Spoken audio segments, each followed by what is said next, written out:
Sarah Whitmore dropped her carpet bag in the middle of Willow Bend's main street and didn't pick it up. Not because she was tired, because there was nowhere left to carry it to. The man she had crossed 4 states to marry had sent a clerk in his place, and the clerk had handed her an envelope of return fare money without once meeting her eyes. She was 25 years old, and she had just been returned like a piece of unwanted mail. If this story already has your heart subscribed to this channel, hit that notification bell and drop the name of your city in the comments. I want to see exactly how far this story travels. Sarah Whitmore did not cry. That was the first thing Ethan Cole noticed about her. He had ridden into Willow Bend that Tuesday morning for feed and flour and nothing else, and he had no intention of paying attention to whatever was happening on the south end of Main Street. He had a ranch to get back to a father who wouldn't speak, and a summer that was already running 3 weeks behind. He didn't have time for other people's trouble. But she didn't cry. Every other woman he had ever seen standing alone in the middle of a street, lost, abandoned, humiliated, had cried within the first 30 seconds. It was a natural thing. He didn't hold it against them. The world gave women plenty of reasons to cry and precious little reason to stop. But this one just stood there, both hands loose at her sides. Her carpet bag dropped in the dust at her feet, like she'd simply decided it wasn't worth the wait anymore.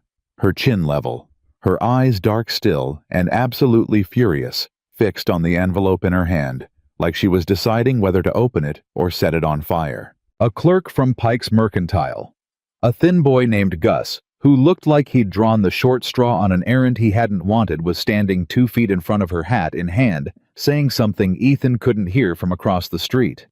Whatever Gus was saying, it wasn't helping. Ethan pulled his horse to a slow stop in front of Dawson's feed and stayed in the saddle longer than he needed to. He told himself he was checking the saddle strap. He wasn't checking the saddle strap. Gus took 1 small step backward. The woman took 1 small step forward. And then she spoke loud enough that the whole south end of Main Street went quiet without meaning to. "Tell Mr. Pike," she said, "that I did not travel 4 states to be handed an envelope by a boy who can't look me in the eye." Gus opened his mouth. She didn't give him the room. "Tell him to come out here himself," she said, "or I will walk into that store and say what I have to say in front of every customer he has." Gus shut his mouth, turned around, walked back toward Pike's Mercantile at a pace that was just barely short of running. The street stayed quiet.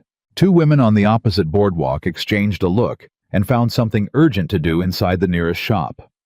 3 men outside the barber shop turned their heads away like they'd all simultaneously spotted something fascinating about the ground.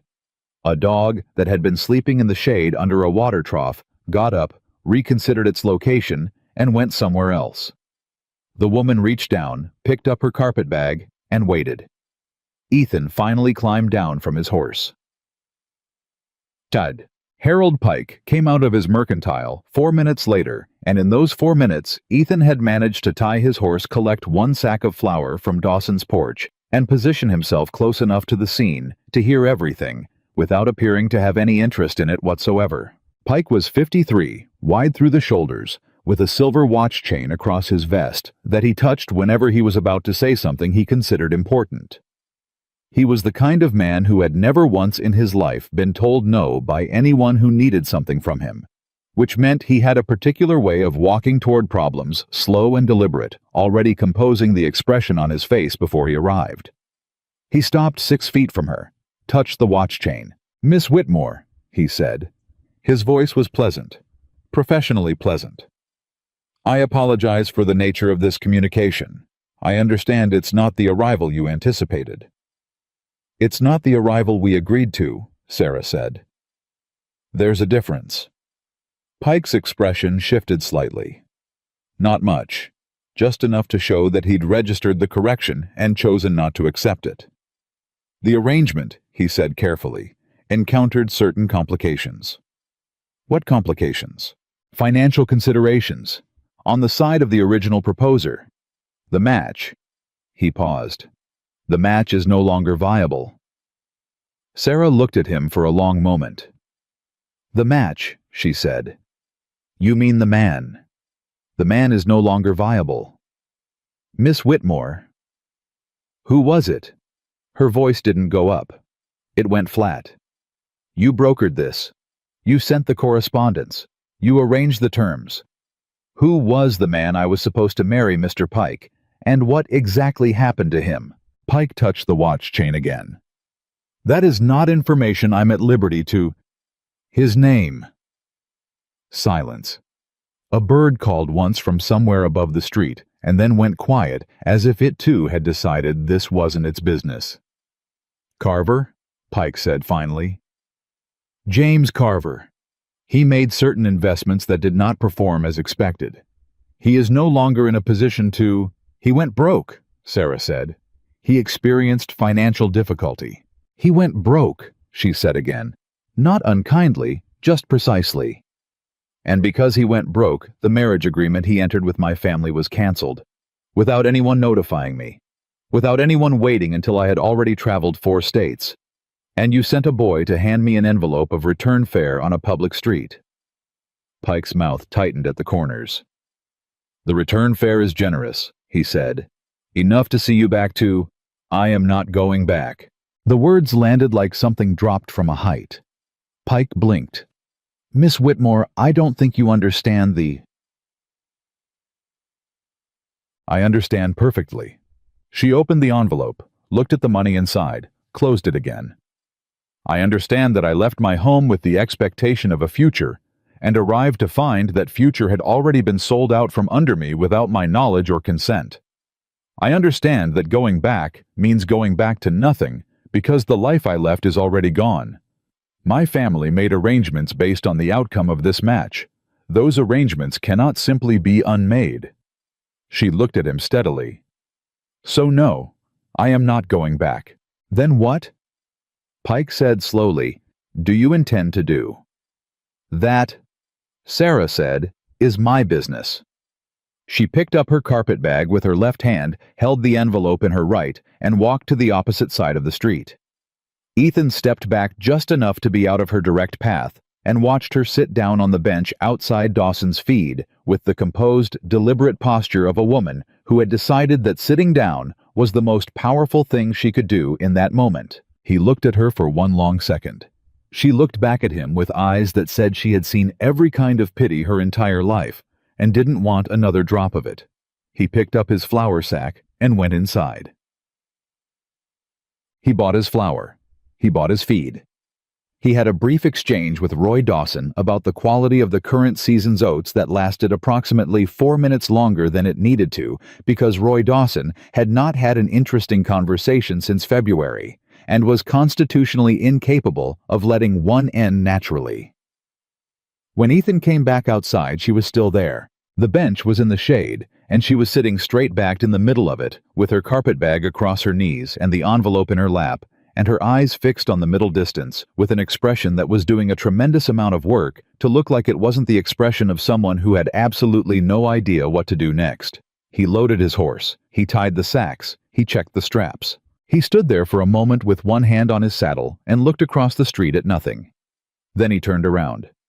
You got a plan, he said, not a question. More of an inquiry, an audit. She looked at him. I'm working on one.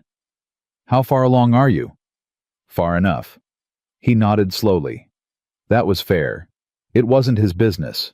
He was already involved in this situation in a way that exceeded his original intentions, which had been to buy flour and leave. There's a rooming house on Elm, he said. Mrs. Holt runs it. She's decent. It's not expensive. Thank you, Sarah said. He nodded, turned back to his horse. The work situation in this town, she said. He stopped, turned halfway. If a person needed work, she said carefully, what kind of work is there? For a woman who isn't a seamstress and isn't in a position to wait 3 months for a teaching post to open. He thought about it honestly for a moment. Laundry, he said. Cook at the hotel maybe if Donna Marsh's back gives out again. Nothing much else. Town's not big. She nodded, looked back at the middle distance. I can cook, she said. It wasn't a statement directed at him specifically, more of an inventory.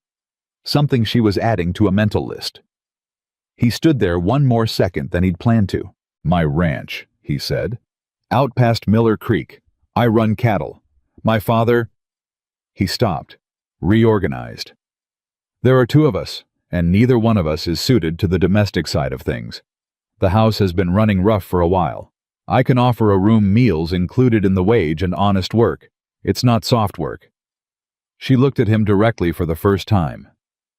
"What kind of man offers a ranch job to a woman he met 8 minutes ago?" she said. "A man whose cook quit in April and whose father won't eat," Ethan said. "And who reckon a woman with no options and a temper like the one you just showed Pike is probably exactly as capable as she looks." She studied him for a long moment. He let her. He had nothing to hide and nowhere pressing to be, and he understood that this was a woman running a very careful calculation about whether he was the kind of man who could be trusted with the weight of what she was about to decide. "Terms," she said. "Fair wage, your own room with a door that locks. You work the house and kitchen. I don't give you orders that go past that. My father—" He paused again. "He's quiet. He's not unkind. He just lost someone, some time back. He doesn't eat much anymore. That's the main problem. A man who won't eat. A man who's grieving so long he's forgotten there's supposed to be something after it." Something moved across her face, just briefly. "My name is Sarah Whitmore," she said. "Ethan Cole," he said. She stood up, picked up her carpetbag. "I want to be clear about one thing, Mr. Cole." "Go ahead." "I am not grateful," she said. "I mean, I understand this is an offer being made in good faith, and I will honor it in good faith. But I am not coming to your ranch because I am desperate, and you are my only option, and therefore I owe you something beyond a fair day's work for a fair day's wage. I want that understood from the beginning." Ethan looked at her for a moment. "Wouldn't have offered if I wanted gratitude," he said. "I got enough things on my ranch that don't work right. Don't need to add one more." Her chin lifted slightly. The nearest thing to amusement he suspected she'd shown in several days. "All right, Mr. Cole," she said. He loaded her bag. The ride out to the Cole Ranch took 40 minutes, and they spent the first 30 of those minutes in almost complete silence, which suited Ethan fine and seemed to suit Sarah equally. She rode behind him on a borrowed mare he'd collected from the stable without explaining why.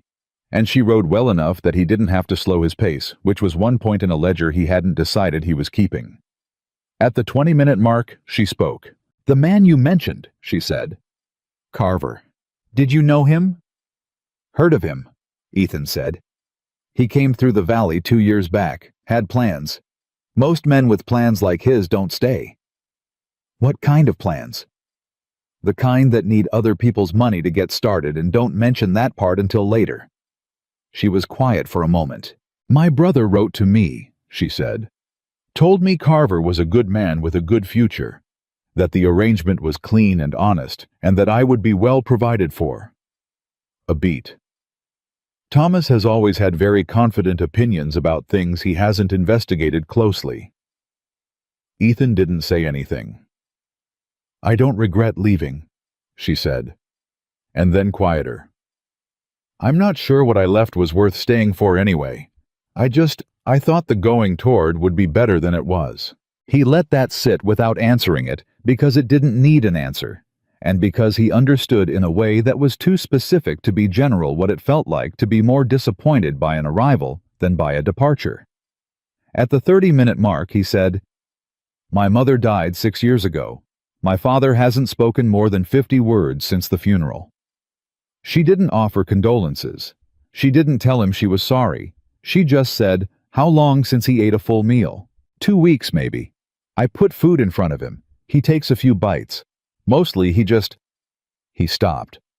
"He used to talk at dinner. Had opinions about everything. Weather, cattle prices, the territory governor, whatever book my mother was reading. Now he just sits." "What did your mother cook?" Ethan thought about it. It had been a long time since anyone had asked him anything about her specifically. "Biscuits," he said. "Venison stew when the season was right. She made a potato soup in winter that he'd have 2 bowls of that." Did she use rosemary? I don't know. Most people who love potato soup love rosemary, Sarah said. It's not the potato, it's the rosemary. He didn't answer that. He wasn't sure what to do with it. They rode the last 10 minutes without talking, and when the coal ranch came into view over the last ridge, the low log house, the barn set back, and to the left, the summer pasture rolling green and gold behind it all. Sarah Whitmore looked at it for a long moment without saying anything. Then she said, "The garden's gone to weed." "Yes," Ethan said. "There's rosemary in there somewhere," she said. "There usually is in an old garden. It's hard to kill." He didn't answer that either, but he thought about it for the rest of the afternoon. Silas Cole was sitting on the porch when they rode in, which was the most movement he'd managed in 3 days, and Ethan counted that as something. He was a big man who had gotten thin in the wrong way, the kind of thin that comes from forgetting rather than from trying, with white hair, and hands that still looked like they'd done decades of real work, and eyes that were somewhere a long way from Willow Bend and had been for a long time. He looked at Sarah when they came through the gate. He didn't say anything. Sarah climbed down, tied her mare to the post, picked up her carpet bag, and walked directly to the porch steps. She stopped at the bottom. "Mr. Cole," she said. Silas looked at her. "I'm Sarah Whitmore. I'll be cooking and keeping the house starting today. I intend to make a stew tonight if there's venison on hand. If there isn't, I'll work with whatever there is." Silas blinked at her. Just once. The look of a man who had been so far away inside his own head that someone speaking to him directly was a minor shock. "There's venison," he said. The words came out rough, like tools left in the weather. "Good," Sarah said. She walked up the steps past him. "Ethan, where's the kitchen?" "Back left," Ethan said. "Thank you." She went inside. The screen door banged softly shut behind her. Silas sat there for a moment looking at the door. "Where'd she come from?" he said. "Town," Ethan said. He climbed down and started untying the flower. "She needed work." "She always talked like that." "Far as I can tell." Silas sat with that for a moment. Then he said so quietly, Ethan almost missed it. "Your mother used to walk into a room like that." Ethan stilled. "Like she'd already decided how things were going to go," Silas said. He wasn't looking at Ethan. He was looking at the screen door. And they usually did. Ethan stood there with a 50-pound sack of flour over his shoulder and didn't say anything because there was nothing to say that wouldn't break whatever this moment was. Silas picked up the coffee cup he'd been holding for 2 hours without drinking from it and finally took a sip. "She said venison stew," he said. "She did," Ethan confirmed. Silas looked out at the summer pasture. Somewhere a cattle dog barked twice and went quiet. "All right," Silas said, like it was a decision he'd arrived at carefully, like it mattered. Ethan carried the flour inside and didn't let himself think too hard about what had just happened, because thinking about it too hard had a way of making things go wrong. The kitchen had not been used properly in months. That was the honest truth of it, and Sarah did not waste energy being troubled by it. She had walked into harder rooms. She had started with less. She opened every cabinet in sequence, took inventory of what was there and what wasn't identified, where someone had at some point organized things sensibly, and where months of 2 men not caring had undone all of that, and started putting it back together while the stew pot came to temperature. She'd found the venison in the cold box well wrapped, still good, along with onions, 2 kinds of dried herbs, and a half-full sack of potatoes that were soft at the edges but salvageable. She'd found a kitchen garden just outside the back window that had been exactly as she'd predicted, almost entirely abandoned, and in the far corner of it, beside a collapsed tomato cage, there was a rosemary bush that had survived everything. The neglect and the summer could throw at it, and was still going. She'd cut 3 sprigs with a knife she'd found in the second drawer, and those 3 sprigs were in the pot now, and the kitchen smelled like something remembered. She was browning the venison when she heard the screen door open and close. Boots on the kitchen floor. Not Ethan's. She'd already cataloged the sound of Ethan's boots, heavy and deliberate working man's walk. These were slower, more careful, the walk of someone who wasn't sure they were supposed to be there. She didn't turn around. "There's a chair at the table," she said. "You're welcome to sit." Silence behind her. Then the sound of a chair being pulled back. She stirred the pot, added the rosemary. A long moment passed. "That smell," Silas said. His voice was still rough, but there was something in it now that hadn't been there on the porch. Something reaching. "What is that?" "Rosemary," Sarah said. "From your garden. I hope you don't mind." "Margaret planted that," he said, very quietly. Sarah didn't stop stirring. "Margaret, my wife." A beat. "She put that rosemary in the year we built the house. Said every kitchen needs it. Said it's hard to kill." Sarah's hand stilled on the spoon for just a second. "She was right," Sarah said. "It made it through the whole summer without anyone tending it." The silence that followed had a different quality than the one before it. Not empty. Not the silence of a man who had nothing to say. The silence of a man who was feeling something he'd convinced himself he was done feeling, and wasn't sure yet whether that was a good thing. "She made a stew," Silas said. "In summer. When we had good venison. She put rosemary in it, and—" He stopped. "Potatoes," Sarah said. He went still. "Most people who love a rosemary in their stew love potatoes in it too," she said. "It's not the meat, it's the combination." She glanced over her shoulder briefly. "I put potatoes in." Silas Cole looked at her with eyes that were not wet, not quite, but close to something that had been dry a very long time and was reconsidering. "All right," he said again, the same words he'd said on the porch, but different this time. Like he wasn't just agreeing to a stew, like he was agreeing to still be here. The kitchen filled with the smell of something warm, and the sound of broth moving slow in the pot and outside the window. The summer evening came down gold and unhurried over a ranch that had been quiet for too long, and Sarah Whitmore stirred the pot and didn't say another word, because some things you don't say. You just cook, and you let the rosemary do the rest. Ethan came in an hour later and found his father at the kitchen table with his hands wrapped around a bowl of stew. Eating. Not picking. Not sitting. Eating slow, deliberate spoonfuls with his eyes on the bowl and his shoulders down in a way they hadn't been in months. Ethan stopped in the doorway. Sarah was at the counter with her back to both of them, washing the cutting board in the basin with the quiet efficiency of someone who had decided that the most polite thing to do in this moment was to be invisible. He looked at his father. He looked at the stew. He looked at the back of Sarah Whitmore's head. "Sit down, Ethan," his father said without looking up from the bowl. "It's good stew." Ethan pulled out the chair across from his father and sat. Sarah brought him a bowl without being asked, set it down in front of him with a spoon, and went back to the counter.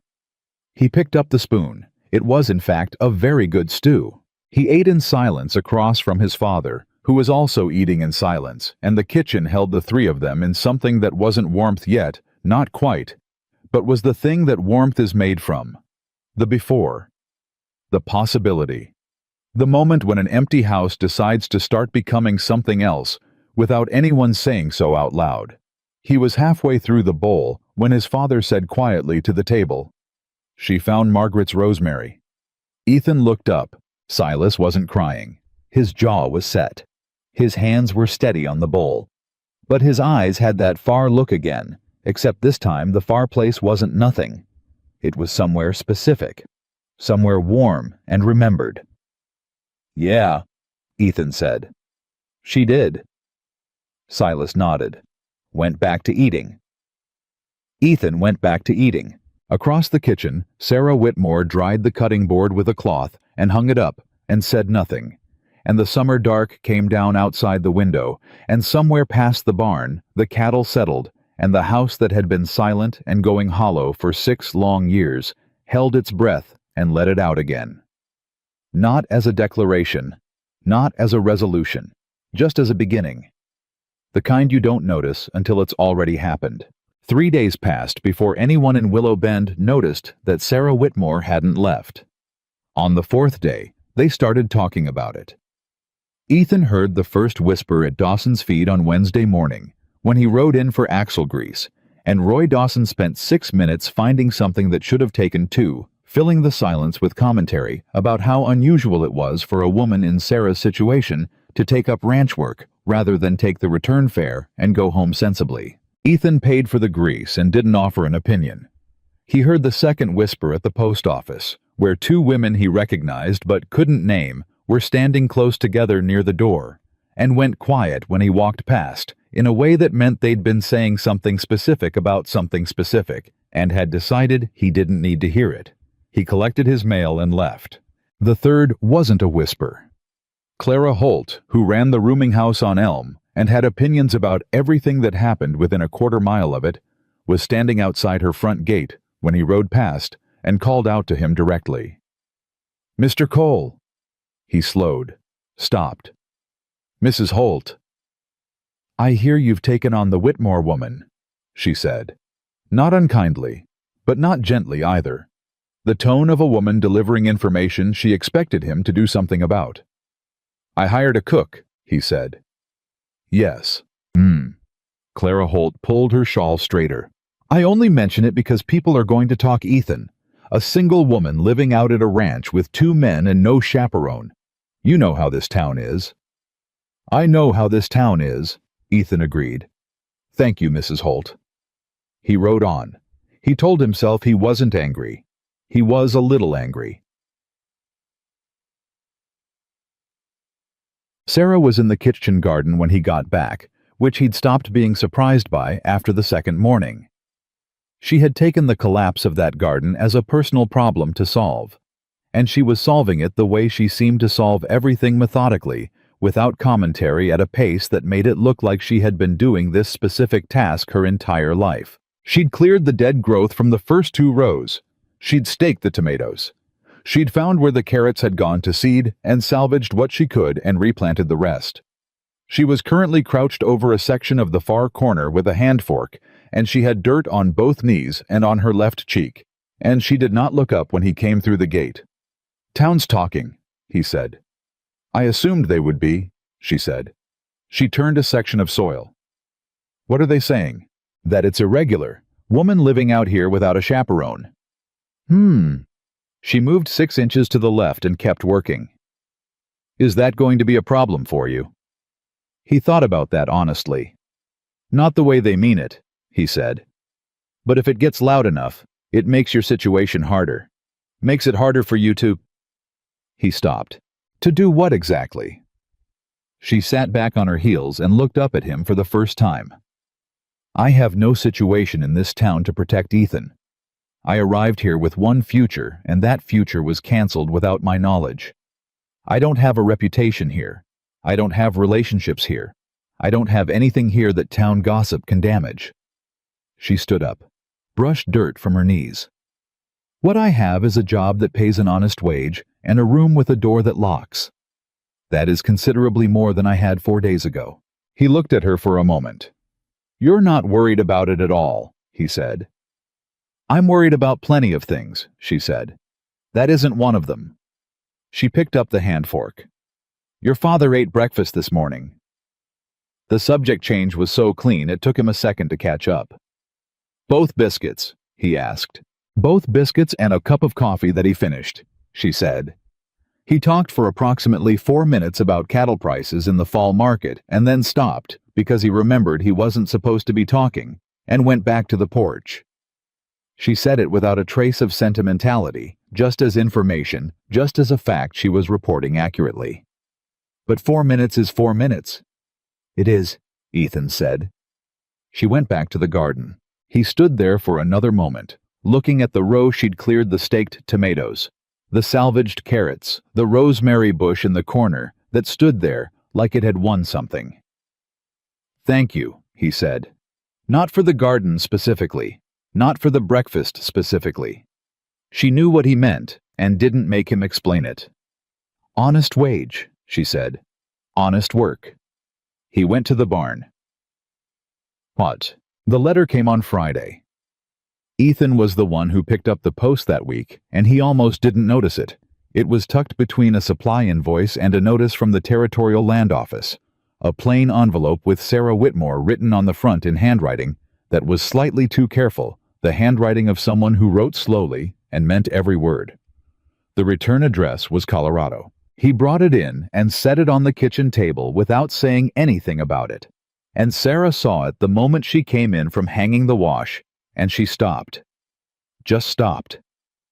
For 3 full seconds, she stood in the doorway looking at that envelope, like it was something that had come a long distance to cause her problems, which, as it turned out, was exactly what it was. She picked it up, looked at the return address.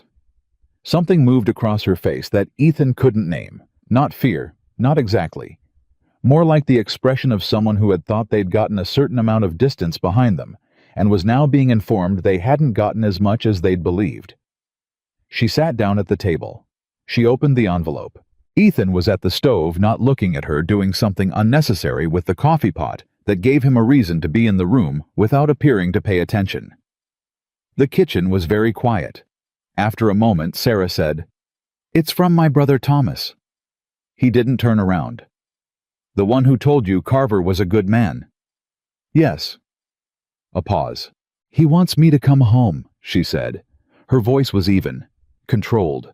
The voice of a woman reading something out loud in order to hear how it sounded in the open air rather than just inside her head. "He says the situation in Willow Bend has resolved itself, and there's no reason for me to stay." She stopped. "He doesn't mention what the situation was. He doesn't explain how a marriage arrangement he personally guaranteed me was clean and honest turned out to have been whatever it turned out to have been." Another pause. "He just says come home." Ethan turned around.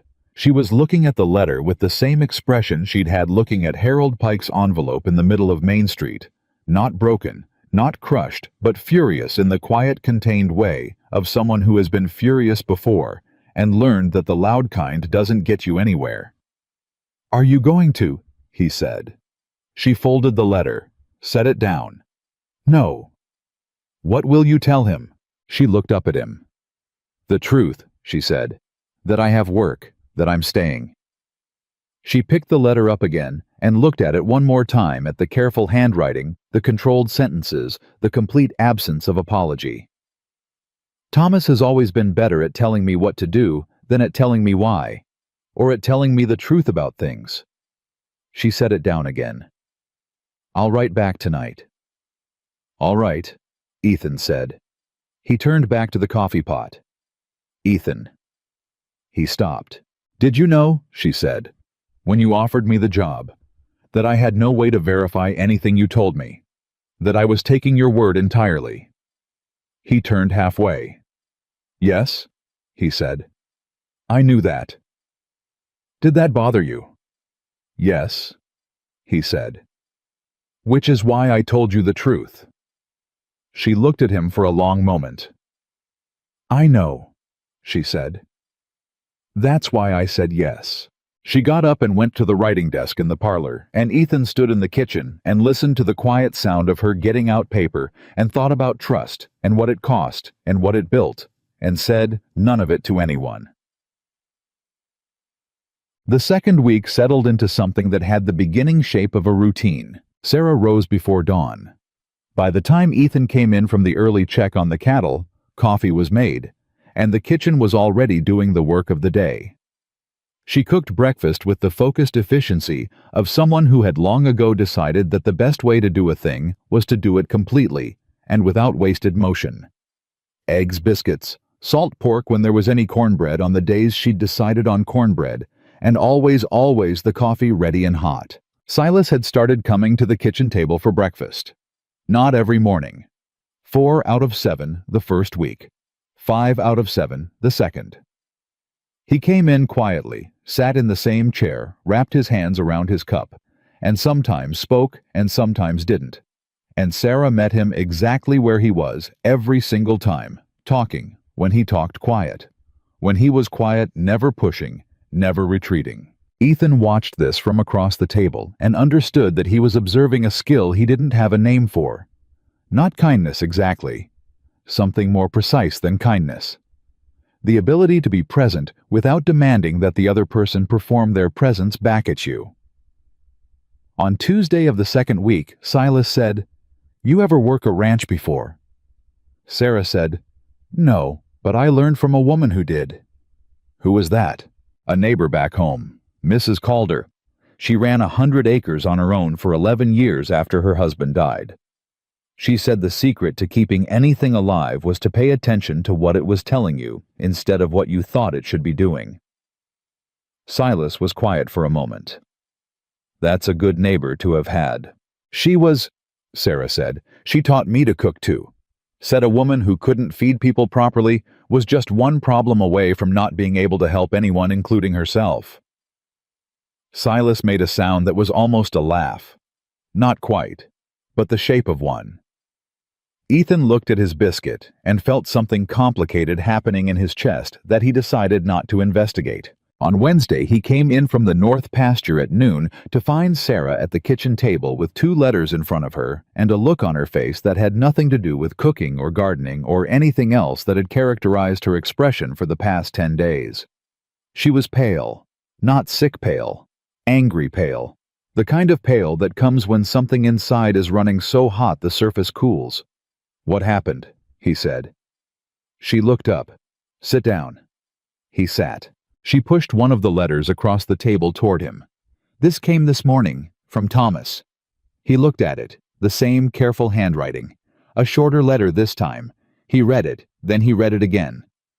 "He's saying you agreed to this," Ethan said carefully. "Yes." "That you signed a letter of agreement, before you left." "Yes." "Did you?" "No," she said, flat and absolute. "I never signed anything. Thomas told me the arrangement was verbal handled between him and Pike through correspondence. He told me there was nothing for me to sign. He told me—" She stopped. Reset. "I signed one document before I left. One. It was a letter of introduction. Thomas told me it was a letter of introduction." Ethan set the letter down. The kitchen was very quiet. "He used the introduction letter," he said. "Or he wrote something else on a second page. Or he signed my name himself," Sarah said. "He's done it before. Small things. When I was 17, he signed my name to a church membership renewal because he didn't want to bother me with it." Her jaw was set. He wouldn't have thought of it as fraud. He would have thought of it as handling things. "It's fraud," Ethan said. "I know that," she said. "I know." She picked up the second letter.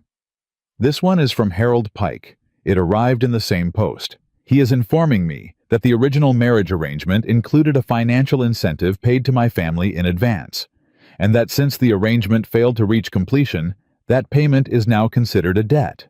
She looked at Ethan. "Owed by me." Ethan went very still. "He's saying you owe him money," he said. "He's saying the debt is mine because I am the product of the arrangement that failed to be delivered."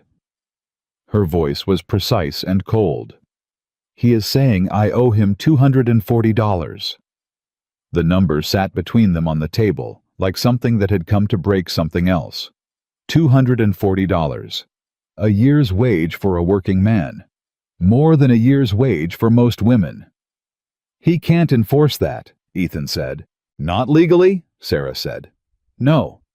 But legally and practically are 2 different things in a town where he owns the mercantile and 3 other businesses, and the circuit judge is his brother-in-law." She looked at the letter. "He knows that." "You think he planned this?" She looked up at him. "I think the marriage arrangement fell apart in a way Harold Pike didn't expect, and now he's looking at a debt he already paid out and trying to find somewhere to redirect it. And I think Thomas—" She stopped. Her breath came out slowly. "I think Thomas may have been paid for delivering me. I think that is what the financial incentive was. And I think he is hoping I don't understand that." The silence that followed was the loudest one the kitchen had held since she'd arrived. Ethan looked at the 2 letters on the table, looked at Sarah. She was still pale, still precise. Her hands were flat on the table and not shaking, which he suspected was taking more out of her than it looked. "What do you want to do?" he said. "I want," she said very quietly, "to go back in time 3 months and read every piece of correspondence Thomas sent me more carefully." She paused. "But since I can't do that, I want to talk to a lawyer." "There's one in Millhaven," he said. "Gideon Pratt. He's honest. It's a day's ride." "Can you spare a day?" He looked at her. "Yes." She nodded, folded both letters, set them together on the table, and then she put both hands flat on them like she was holding them down and sat there for just 1 second with her eyes closed. Not crying, not collapsing, just feeling the weight of it. Letting herself feel it for exactly 1 second before she did what she was going to do next. Then she opened her eyes. "All right," she said. "Thursday if that works." "Thursday works," Ethan said. She got up and went back to the stove. He sat at the table with the 2 letters under her folded hands and thought about Thomas Whitmore, who he had never met, signing his sister's name to a document that sold her future like a line item in a ledger. He thought about Harold Pike, watching her from behind a curtain on Main Street, already calculating. He thought about the 40-minute ride out from town when she'd said she thought the going toward would be better than it had been. He picked up the letters and set them on the shelf above the writing desk where they'd be safe. Then he went back to work. That evening, Silas came in for dinner and ate the full bowl and asked for more, which was the first time he'd asked for more of anything in 6 years.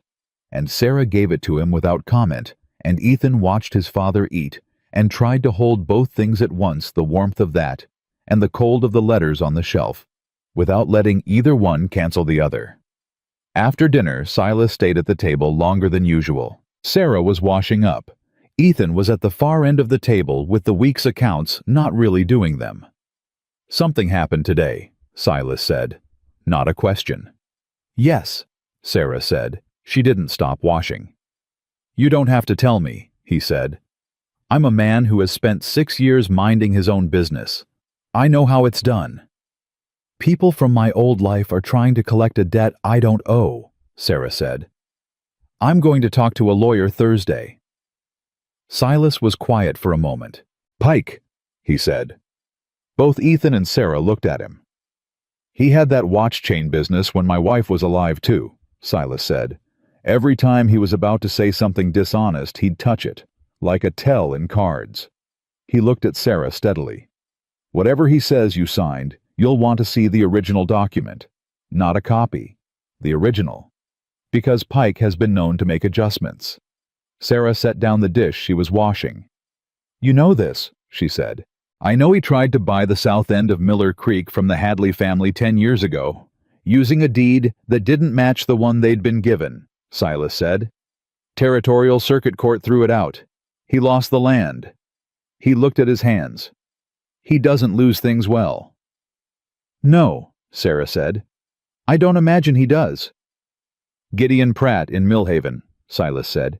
"Good man. Ask him about the Hadley deed. He'll know what it means." Ethan looked at his father. Silas looked back. "I've been quiet," Silas said. "I haven't been dead." He pushed his chair back, got up, set his bowl in the basin with a precision that meant something, the precision of a man reclaiming a small, ordinary habit. And then he went to the doorway and paused. "Margaret would have liked you," he said to Sarah, without turning around. "She didn't have patience for nonsense either." He went to bed. Sarah stood at the basin for a long moment without moving. Then she picked up the dish she'd set down and finished washing it. Ethan looked at the accounts he wasn't doing. "He talked more tonight than he's talked in a year," he said quietly. "I know," Sarah said. "Whatever you did." "I didn't do anything," she said. "I just fed him, and didn't pretend things were fine when they weren't, and didn't ask him to pretend either." She dried her hands. "Some people just need someone to stop performing at them." Ethan thought about that. "Is that what people were doing?" he said. "Before you came?" She looked at him. "Were you?" He thought about the way he'd been putting food in front of his father for months. The careful cheerfulness, the deliberate normalcy, the studied absence of any reference to grief or loss, or the 6 years of silence. "Yes," he said. "I suppose I was." "It's not wrong," she said. "Not letting him carry it wrong. It's what you knew to do."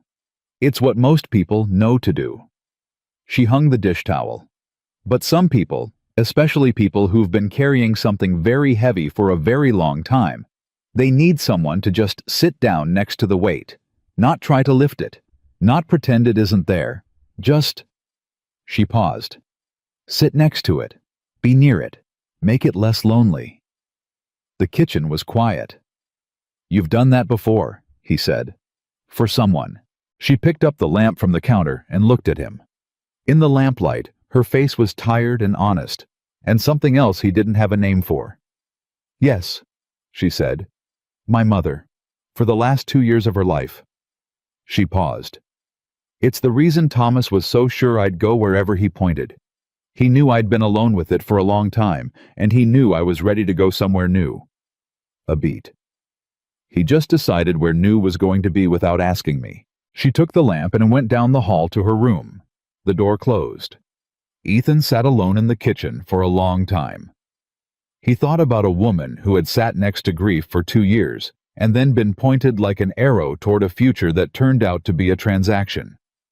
He thought about what that did to a person's faith in direction, in being told where to go, in anyone who claimed to know what was best. He thought about the letter from Thomas on the shelf above the writing desk. Then he got up, banked the stove, and went to bed. Thursday morning, they rode to Millhaven. Sarah wore her good dress, the blue one she'd arrived in, and her expression on the ride was the expression of someone preparing for a meeting they intended to win. She asked Ethan 2 questions on the road, whether Pratt had handled land cases before, and whether Pike had friends in Millhaven, the way he had friends in Willow Bend, and accepted his answers without follow-up, and went back to thinking. He didn't try to fill the silence. Gideon Pratt's office was above the Land Records office on Millhaven's Main Street, a narrow room with books stacked against every wall, and a desk that had never in its life been fully clear of paper. Pratt himself was 60 compact with reading spectacles pushed up on his forehead, and the alert specific eyes of a man who had spent 40 years listening to people tell him things, and had learned to hear what they weren't saying. He listened to Sarah for 20 minutes without interrupting. When she finished, he looked at the 2 letters she'd brought, read them both twice, set them down. The signature on the letter of agreement, he said. You never saw this document before today. No, Sarah said. I was told there was no document to sign. And your brother's handwriting, you'd recognize it if it was forged. I'd recognize my own name, she said. He forged signatures of mine before. Small things. I can tell the difference. Pratt nodded. All right, then here's what you're dealing with. He leaned back. Pike can't enforce the debt legally. Not without the original signed document, and not in territorial court, without a judge who isn't his brother-in-law, which is why he's doing this through letters and not through the courthouse. He looked at her steadily. He's betting you don't know that. He's betting you're frightened enough and isolated enough to find a way to pay him. He bet wrong, Sarah said. Pratt's mouth moved. Not quite a smile. The expression of a man who had seen enough people broken by exactly this kind of pressure to appreciate specifically someone who wasn't. What I can do, he said, is send a letter on your behalf to Pike informing him that you are represented by counsel and that any further communication regarding this alleged debt should be addressed to this office. He paused. It won't end it, but it will tell him you know the game and you're playing it. And my brother, Sarah said. Pratt looked at the letter from Thomas again. If he forged your signature on a legal agreement, that's a criminal matter. But it's hard to prove without the original document, and right now, the original document is wherever Pike keeps his records. He looked at her. If we could get a look at that document. I know someone who might know how it was filed, Sarah said. Silas Cole. He said Pike had done something similar before. With a deed. Pratt's eyebrows went up. Silas Cole is talking again. Ethan looked at him. He used to come in here, Pratt said with the quiet care of a man selecting his words. Before. He and I went against Pike together on the Hadley matter. He was sharp as anyone I'd worked with. He paused. I heard he stopped. After Margaret. He's starting again, Ethan said. and then felt the plain truth of those words settle in his chest, like something that had been waiting a long time to be said out loud. Pratt looked at him for a moment, then at Sarah, then he picked up his pen. "I'll write Pike's letter today," he said. "You'll have it by tomorrow. And when you talk to Silas Cole," he glanced up, "tell him Gideon Pratt still has the Hadley file, and that he's welcome to come look at it any time he's ready." Sarah nodded. She stood, extended her hand. Pratt shook it in the serious way of a man who had shaken plenty of hands and knew the ones that meant something. "Miss Whitmore," he said, "you came a long way for a future that didn't deliver what it promised." "Yes," she said. "That's not nothing," he said. "What you built instead of it." She looked at him for a moment without answering. Then she picked up her letters and walked out. Yeah. On the ride back to the ranch, the afternoon sun came down long and gold over the summer hills, and somewhere between the Millhaven Road and Miller Creek, Sarah let out a breath that sounded like it had been held since Wednesday. "Better," Ethan said. "Differently scared," she said. "But yes, better." He nodded. They rode in silence for a while. "He forged it," she said. "Thomas. I know he did. I can't prove it yet, but I know it." "We'll prove it," Ethan said. He said it simply without decoration the way he said most things, like it was already decided. She looked at him sideways. "You said we," she said. He glanced at her. "Did I?" "You did." A beat. "Well," he said, "it's my county too." She looked forward again. The road curved down toward the valley, and the ranch came into view in the distance, small and clear in the evening light. The barn and the house and the old kitchen garden, the rosemary in the corner catching the last of the sun. "Ethan," she said. "Yeah." "Thank you." He didn't say it was nothing, because it wasn't nothing, and she would have known that was a lie. He didn't say she was welcome, because that felt too small. He said, "You'd have done it without me." She thought about it. "Eventually," she said. "Then we just saved time," he said. She didn't answer, but the smallest thing happened at the corner of her mouth. Not quite a smile, not quite enough to name, and she rode the rest of the way back to the ranch with her chin level and her eyes on the road ahead, and the evening came down warm around them, and the house waited, and inside it, a man who had been quiet for 6 years was finding his way back to the world. One bowl of stew at a time, and something that had no name yet, was building itself out of honest work and shared trouble, and the particular kind of trust that only grows when two people decide without saying so to face the same direction. The rosemary was still standing when they got back. It always was. Gideon Pratt's letter reached Harold Pike on a Monday. By Tuesday morning, the whole town knew Sarah Whitmore had a lawyer. Ethan heard it from Roy Dawson before he'd even tied his horse, which was impressive given that Roy Dawson's store didn't open until 8 and Ethan had arrived at 7:53. Roy was unlocking the front door and turned around with the specific expression of a man who had been waiting to deliver news since before sunrise. "Your cook's got Gideon Pratt representing her," Roy said.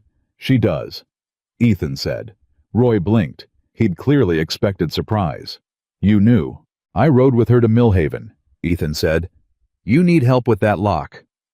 Roy looked at the lock, looked at Ethan, decided to let it go. "Pike didn't take it well," he said, working the key. "Word is he threw the letter across the room and then picked it up and read it 4 more times." "Sounds like a man who got an answer he didn't expect," Ethan said. "Sounds like a man who's deciding what to do next," Roy said.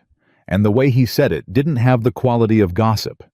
It had the quality of a warning from someone who had lived in the same town as Harold Pike for 30 years and knew the difference between a man who'd lost and a man who was regrouping.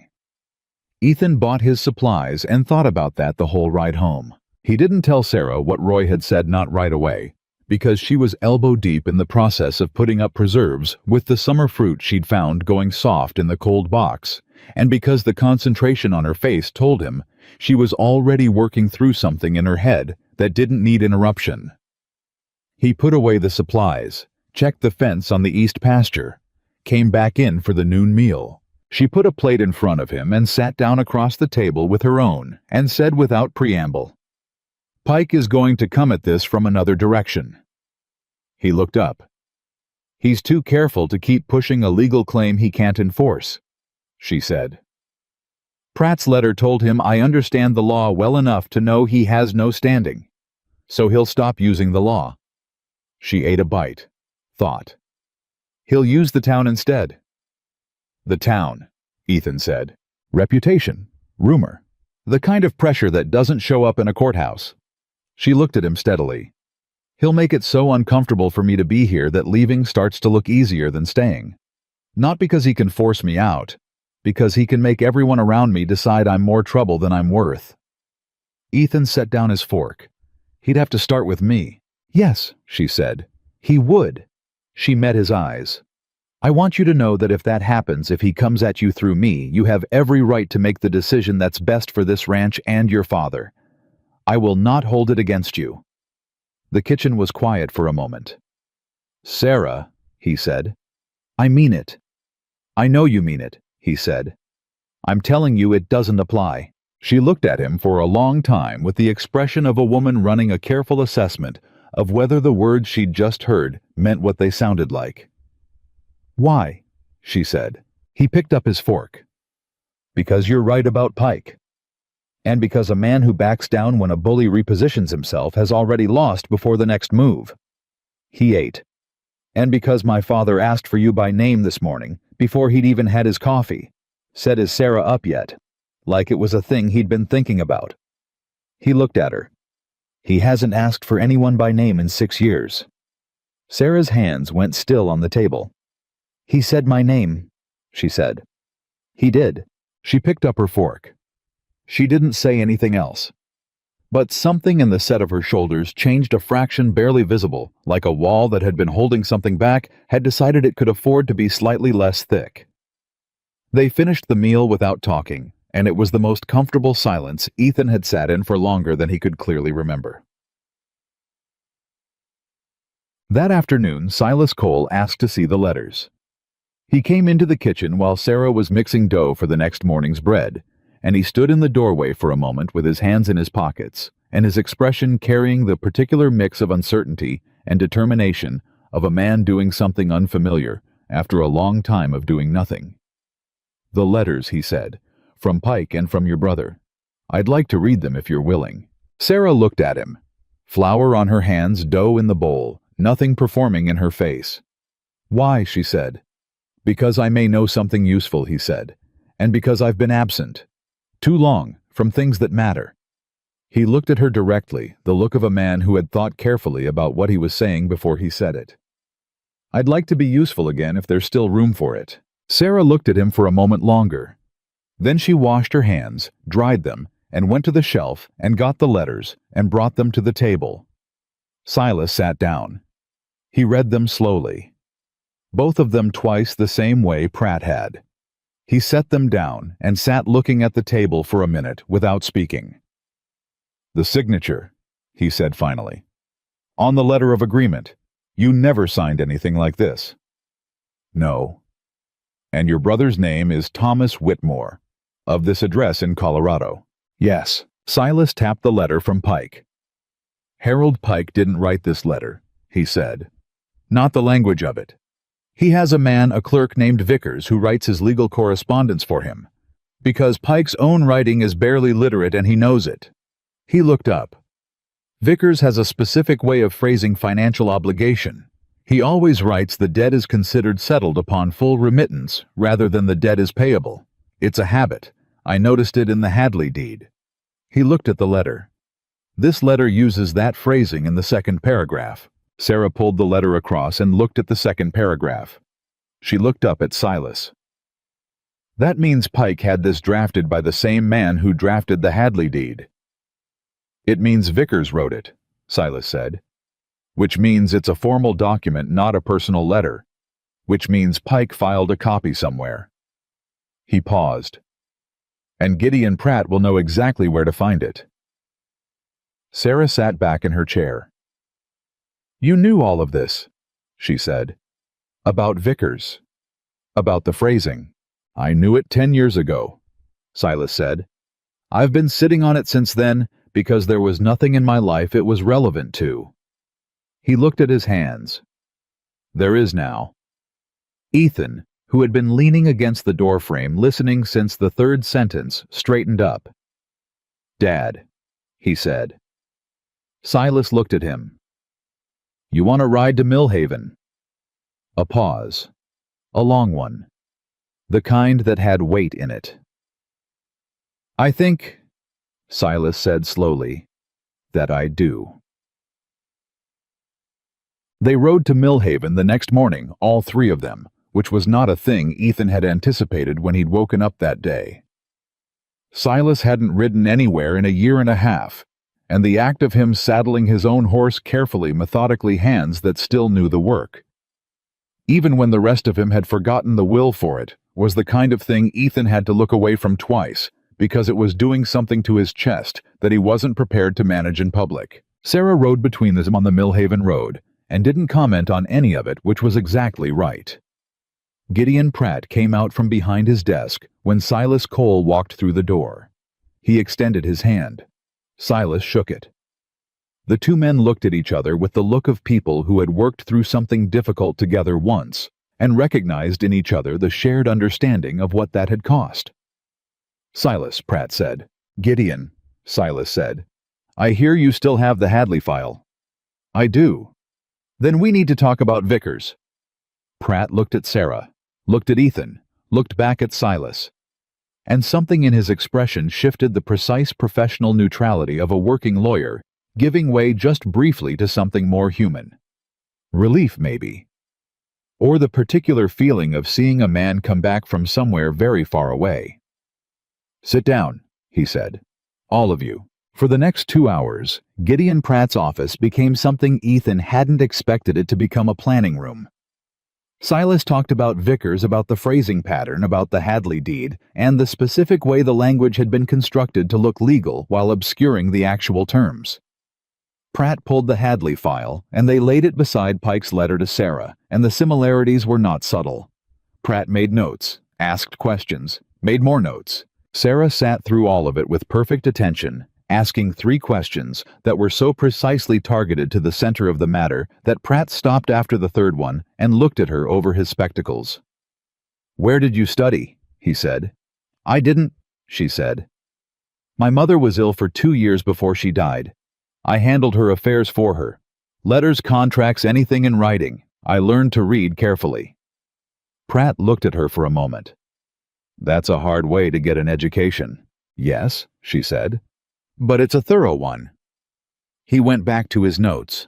At the end of the 2 hours, he looked up and said, Here's what I believe we can establish. 1.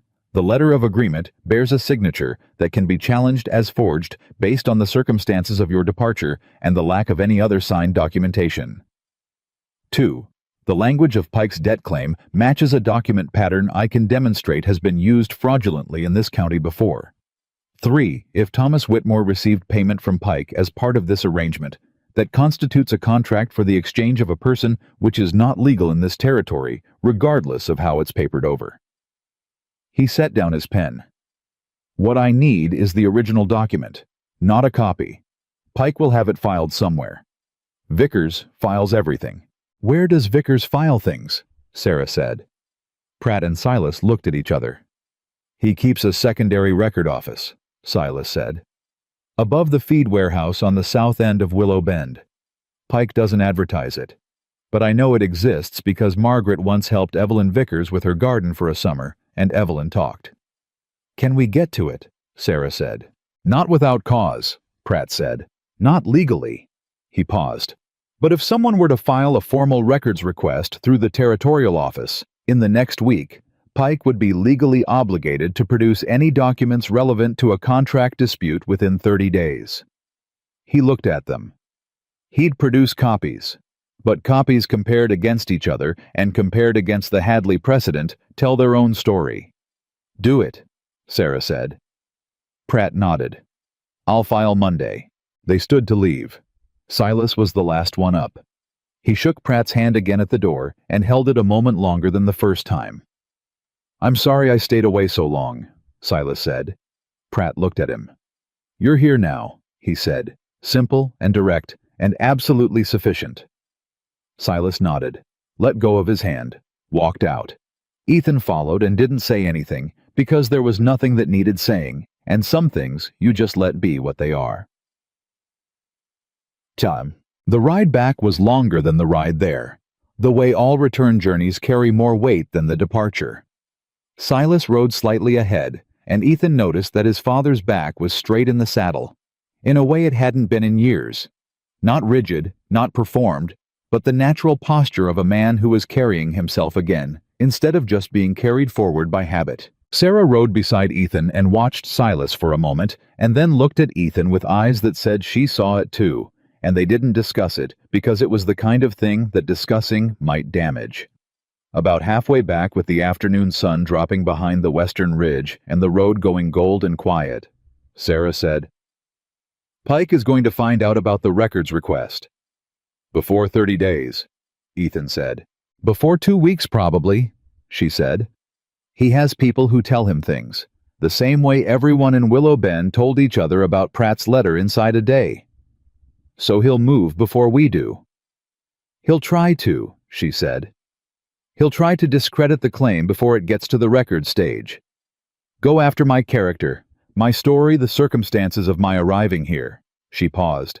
"He might go after Thomas directly, try to get Thomas to recant or double down or—" She stopped. "Or show up," Ethan said. She went quiet. He looked at her. Her jaw was set. Her eyes were forward on the road. She had the expression of someone who had just arrived at a thought they'd been avoiding and had run out of road to avoid it on. "You think he'd come here?" Ethan said. "I think," she said carefully, "that Thomas has never in his life accepted that one of his arrangements didn't work out without going to the other person and explaining why it was actually their fault." She paused. "And I think if Harold Pike told Thomas that there was a legal challenge coming and that Thomas's involvement was going to be examined, Thomas would come here not because Pike told him to, but because Thomas would genuinely believe that he could talk me out of it." She looked at Ethan. "He's done that my entire life. Shown up, explained, made me feel like the unreasonable one." "Did it work?" Ethan said. "Every time," she said. "Until now." He held that for a moment. "What changed?" She looked at the road ahead, at the valley coming into view, the ranch tucked into the far end of it, the barn and the house and the kitchen garden. "I have somewhere to stand," she said quietly. "Before this, I never had anywhere to stand. I always had to negotiate from the position of someone who needed something from the people I was disagreeing with." She paused. "I don't need anything from Thomas anymore. I have work. I have a wage. I have a room with a door that locks." She looked at him briefly. "I have a lawyer and a former territory records case, and a man who used to not talk who is now sitting straight in that saddle over there." Ethan looked at his father's back. "Don't tell him that last part," he said. "I wasn't planning to," she said. And then, quietly, clearly, with no performance in it, she laughed. It was the first time he'd heard her laugh. It came and went quickly, the way real laughter does when it's been scarce, but it was absolutely genuine, and it landed in the middle of the afternoon, like something that had been missing from that particular stretch of road for a long time. He didn't say anything about it, but he noted it the way he noted important things carefully privately, without making it into anything it wasn't yet. Thomas Whitmore arrived in Willow Bend on a Thursday, 9 days after the records request was filed. Ethan found out from Roy Dawson naturally, who had seen a man ride in on Wednesday evening, matching the description of someone who'd asked specifically where the Cole Ranch was, and had been told by 3 different people that it was past Miller Creek and had ridden out that direction. Ethan got back to the ranch 20 minutes before Thomas arrived. He had exactly enough time to tell Sarah. She was at the kitchen table writing a letter to Pratt when he came in fast, which made her look up before he'd said a word, because she had learned in 3 weeks to read the difference between his normal walk and the other one. "Thomas," he said. She put down the pen. "How close?" she said. 20 minutes, maybe less. She sat very still for exactly 3 seconds. Then she stood up, straightened her dress, and looked at Ethan with the expression of a woman who had been running a calculation for 9 days and had just been told the result was coming through the door. "All right," she said. "You want me in the room," he said. She thought about it honestly. "I want you close," she said. "But not in the room. Thomas will use you. He'll make it about a woman being influenced by a man she works for. He'll make it about my judgment. He's very good at reframing." She paused. "I need to talk to him alone first." Ethan looked at her. "He's not going to hurt you," he said. It wasn't a question. He was confirming. "Thomas has never hurt anyone physically in his life," she said. "He doesn't need to. He uses language, implication, the long history of knowing someone and every vulnerability they've shown you." She paused. "But I know his methods now the way I didn't when I was 20, and I'm not 20 anymore." "You're 25, Ethan said. "I am," she said. "And I have a lawyer." He nodded. Went to the far side of the house. Silas, who had appeared in the doorway of the parlor at some point during this exchange without either of them noticing, said quietly, "I'll be on the porch." Sarah looked at him. "In case he needs to know," Silas said, "that this house has people in it who know who he is." She looked at him for a moment with an expression that was doing a great deal of work to remain steady. "Thank you, Silas," she said. He nodded and went to the porch and sat in his chair. Thomas Whitmore rode in 7 minutes later. He was 32, taller than Sarah by half a foot, with the build and the bearing of a man who had spent his whole life being the older one in the room and had organized his entire personality around that fact. He had good clothes, not rich, but careful the clothes of a man who understood that presentation was argument, and he dismounted with the practiced ease of someone who had rehearsed this arrival in his head for however many miles it had taken to get here. He tied his horse. He saw Silas Cole on the porch. He touched the brim of his hat. "Afternoon. I'm looking for my sister, Sarah Whitmore. I was told she's employed here." Silas looked at him with the slow, specific attention of a man who has lived long enough to see every kind of person and is currently taking an unhurried inventory of this one. "She is," Silas said. Thomas waited. Silas didn't move. "May I speak with her?" Thomas said. "You can ask her," Silas said. A beat. Thomas recalibrated, nodded. "Is she inside?" "She'll come out," Silas said, "when she's ready." Thomas stood there for a moment with the particular expression of a man who is accustomed to controlling the logistics of encounters and has just found that someone else is controlling this one. He didn't like it. He managed not to show it fully, but it was there at the edges. The screen door opened. Sarah came out. She stopped at the top of the porch steps and looked at her brother from a distance of 10 feet, with an expression that was entirely composed and entirely without warmth. "Thomas," she said. "Sarah." He moved toward the steps.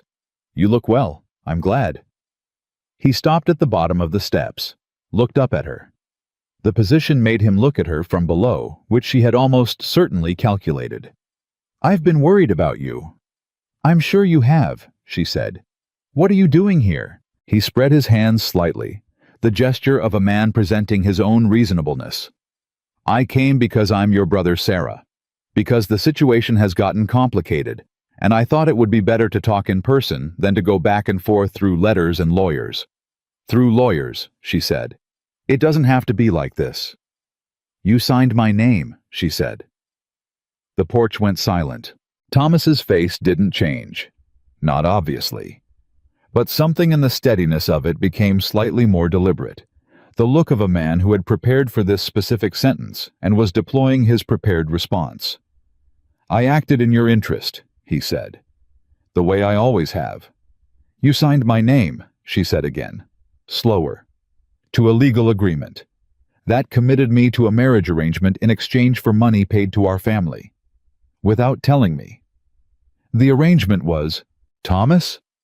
Her voice didn't rise. It sharpened. "I have a lawyer. I have a lawyer who has the Hadley deed case, and a man named Vickers, and 30 days of legally mandated document disclosure from Harold Pike.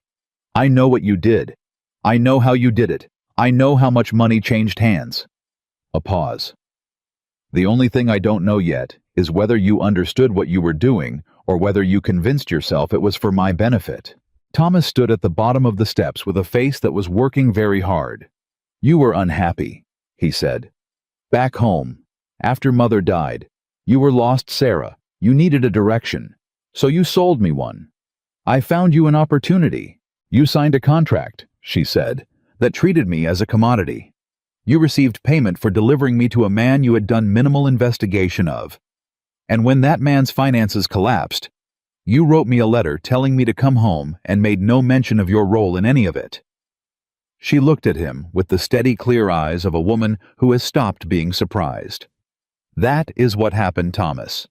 Not a misunderstanding, not an overreach of good intentions. That is what you did." Thomas was quiet for a long moment, and then he said the thing that Ethan, listening from the far side of the house through an open window, had been waiting for without knowing it. The thing that told you everything about the shape of a person. "I didn't think you'd find out," Thomas said. "Not I thought it was right. Not I believed I was helping. Not even a real defense. Just that. I didn't think you'd find out." Sarah stood at the top of the porch steps and looked at her brother with the expression of a woman who has just received the information she needed to stop hoping for something. "No," she said. "I don't imagine you did." Silas Cole, who had been sitting in his chair through all of this, with the stillness of a man who understood that his job right now was simply to be present, said nothing. He didn't need to. "I'm not coming home," Sarah said. "I'm not dropping the legal inquiry. I'm not signing anything you bring me, and I'm not having this conversation again." She looked at Thomas directly. "If you want to speak with me further, you can write to Gideon Pratt in Mill Haven. He represents me." Thomas looked at her for a long moment. His jaw worked.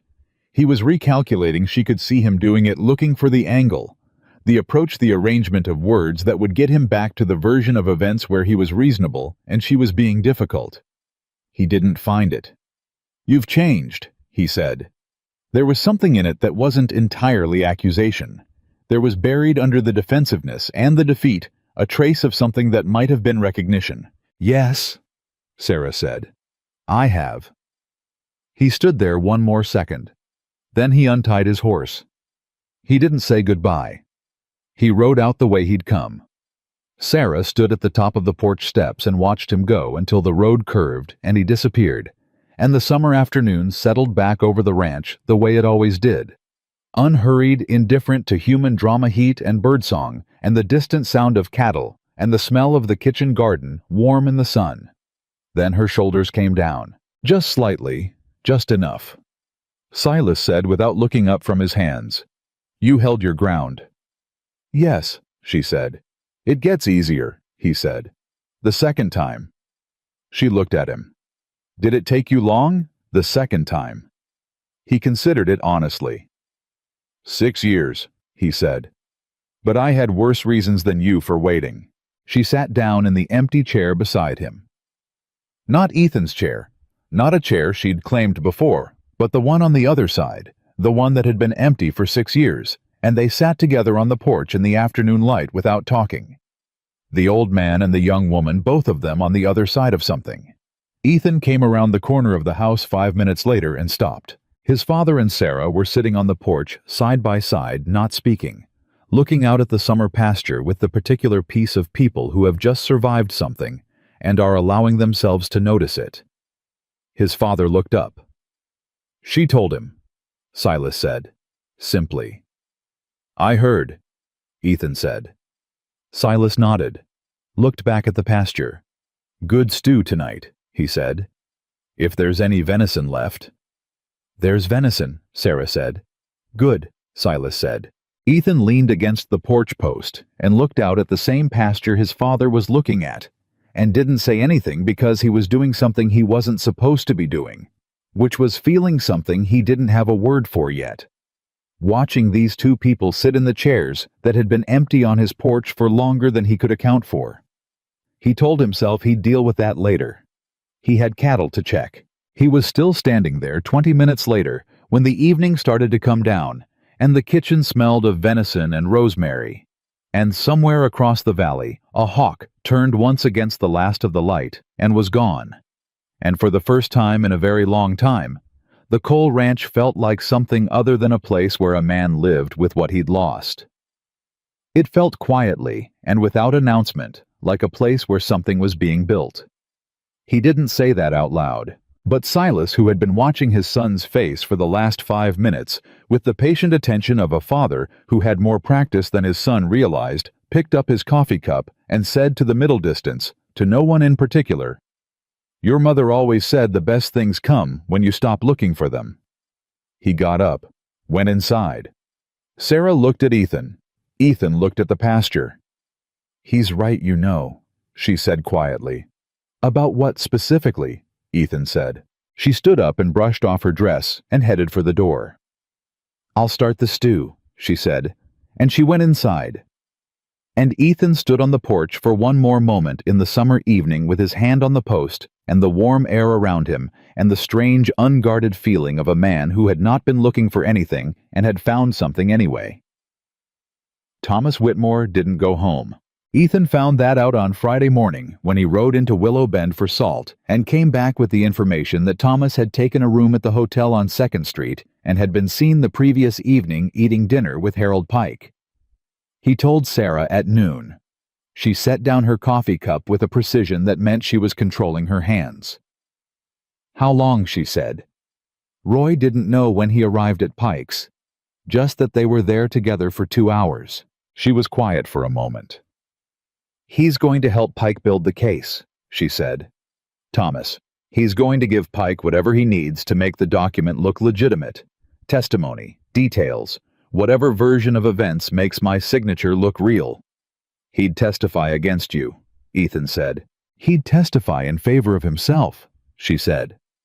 "Which amounts to the same thing." She picked up her coffee cup again, put it down again. "He's scared. Pike has leverage on him now. Thomas took the money, which means Thomas is implicated regardless of how the legal question resolves. The safest thing for Thomas is for me to lose." She looked at Ethan. "Which means he'll do whatever Pike tells him to." Ethan sat with that for a moment. "We need to tell Pratt. I'm writing to him today," she said. "But Ethan—" She stopped. He waited. "The records request," she said. 30 days. Pike knows what we're looking for. If Thomas is working with him now, Pike has time to—" She paused. "Documents can be altered. Filed dates can be changed. If Vickers adjusts the record before the territorial office responds to the request." "Can he do that?" Ethan said. "I don't know," she said. "But a man who has done it once with the Hadley deed and who has 30 days of warning, and who now has my brother helping him fill in whatever gaps exist." She looked at Ethan steadily. "We can't wait 30 days." The kitchen went quiet. Silas walked in from the parlor. He'd heard. Not all of it, but enough. He stood in the doorway and looked at Sarah with the specific expression he'd been developing over the past 3 weeks, the expression of a man reclaiming his own judgment piece by piece, and he said, "Vickers keeps duplicate records." Both of them looked at him. "When he files something at the secondary office above the warehouse," Silas said, "he makes a copy for himself, personal record. Margaret's neighbor Evelyn told her he keeps them at his house. Has done for 20 years. Said he doesn't trust Pike not to destroy things when they're inconvenient." He paused. "Vickers is a careful man. He's dishonest, but he's careful. He wants evidence of his own innocence in case Pike ever turns on him." Sarah stood up slowly from the table. "Vickers has a copy of every document he's ever filed for Pike," she said. "That's what Evelyn believed," Silas said, "including the letter of agreement with my name on it." "Including everything," Silas said. Sarah looked at Ethan. Ethan looked at his father. "You know where Vickers lives," he said. "I know where he lived 10 years ago," Silas said. "Clara Holt would know if he'd moved." Ethan was already reaching for his hat. Clara Holt did know. Clara Holt knew where everyone in Willow Bend had lived, and was likely to live in future, and she delivered this information about Vickers with the brisk efficiency of a woman who'd been waiting for someone to ask her something useful. "Edmund Vickers," she said. "Blue house on the far end of Cottonwood Lane. He's lived there since '81. His wife passes every Thursday to visit her sister in Millhaven, which means on Thursdays, Edmund tends to spend the afternoon at the hotel bar and comes home after dark."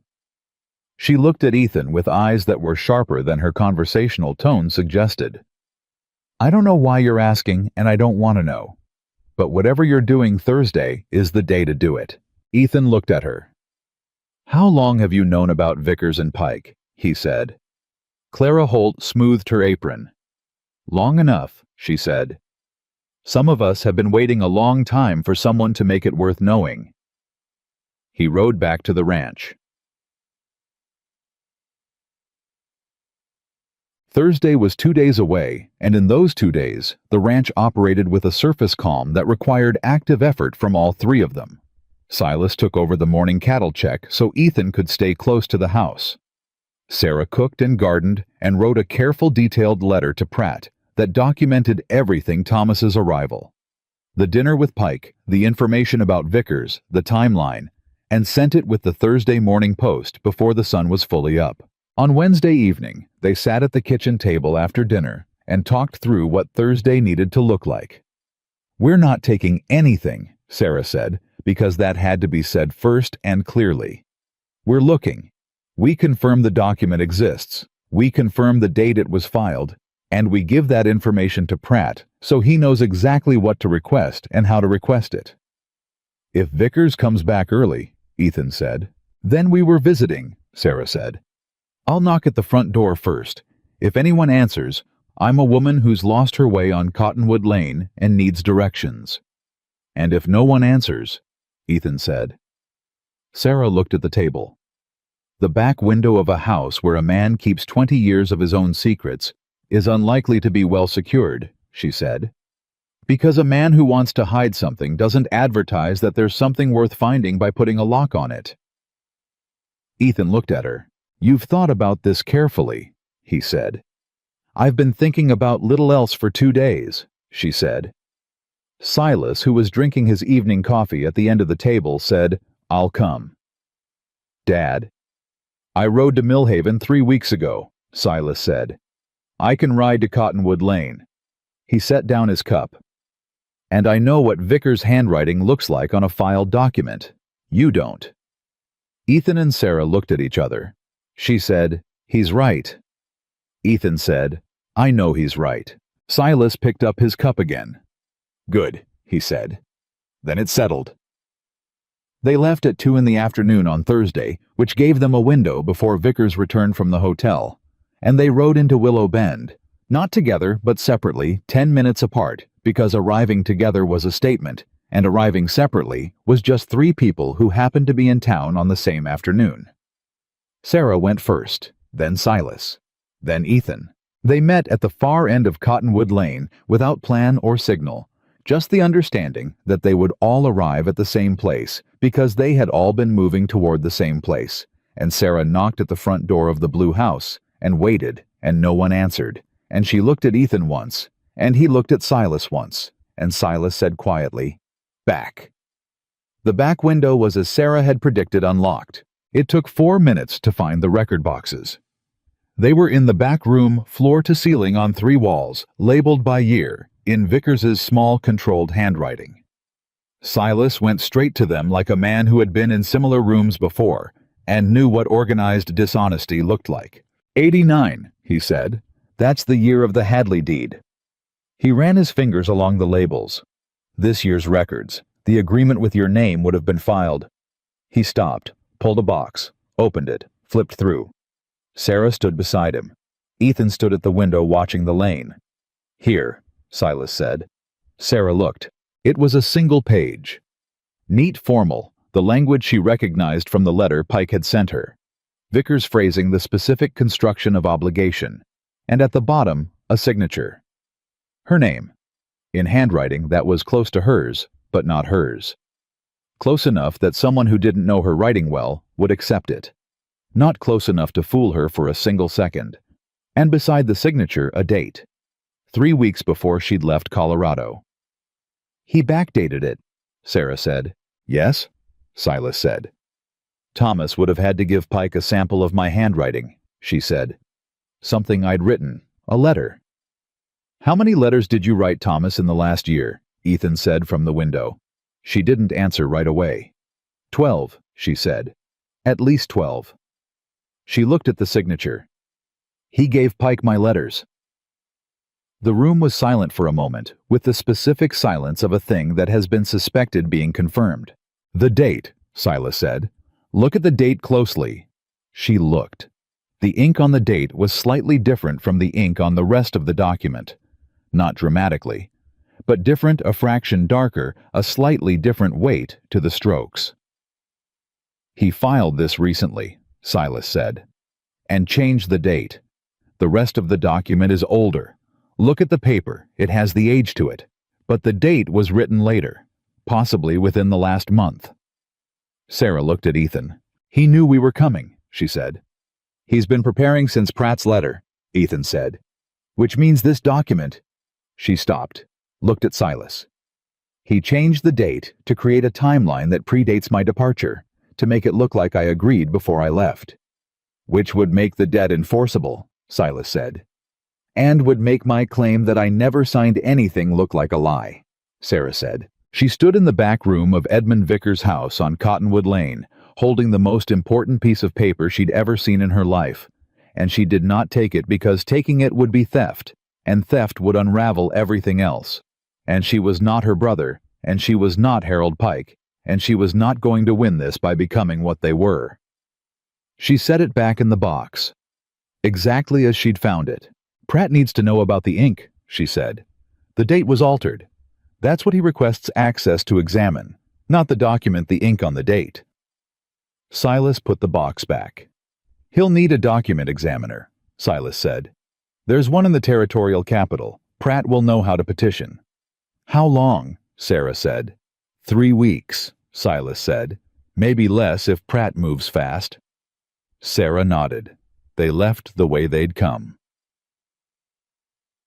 Roy Dawson saw them on the way out of town, not together separately 10 minutes apart the same way they'd come in. But Roy Dawson had been watching his street since before noon, because Roy Dawson always watched his street, and he put together what he'd seen with what he knew, and he stood in his doorway and watched Ethan ride past and said nothing, which in its way was its own kind of answer. The question was whether Roy Dawson would say nothing to everyone else too. He didn't. By Friday morning, Harold Pike knew that Ethan Cole, Silas Cole, and Sarah Whitmore had all been in the Cottonwood Lane neighborhood on Thursday afternoon. He didn't know what they'd found, but he knew they'd been there. And a man like Harold Pike, who understood exactly what was in Vickers' back room, knew that being there was enough. Pike came to the ranch on Friday afternoon. Not alone. He brought Vickers with him, which told you everything about the state of his confidence. A man who brings his document clerk to a confrontation is a man who thinks the confrontation is going to require paperwork. Ethan saw them coming up the ranch road from the pasture and got to the porch before they did, which was important, and Silas was already in his chair because Silas had also seen them from the window and had made the same calculation. Sarah came out of the kitchen when she heard the horses. She stood in the doorway. Pike dismounted with the deliberate ease of a man who had decided this was a social call and was committing to that performance. He touched his watch chain. "Mr. Cole," he said to Ethan, "I hope I'm not interrupting." "You are," Ethan said. "What do you want, Pike?" The pleasantness in Pike's face adjusted slightly. "I'd like a word with Miss Whitmore," he said. "In the interest of resolving this situation before it gets more complicated than it needs to be."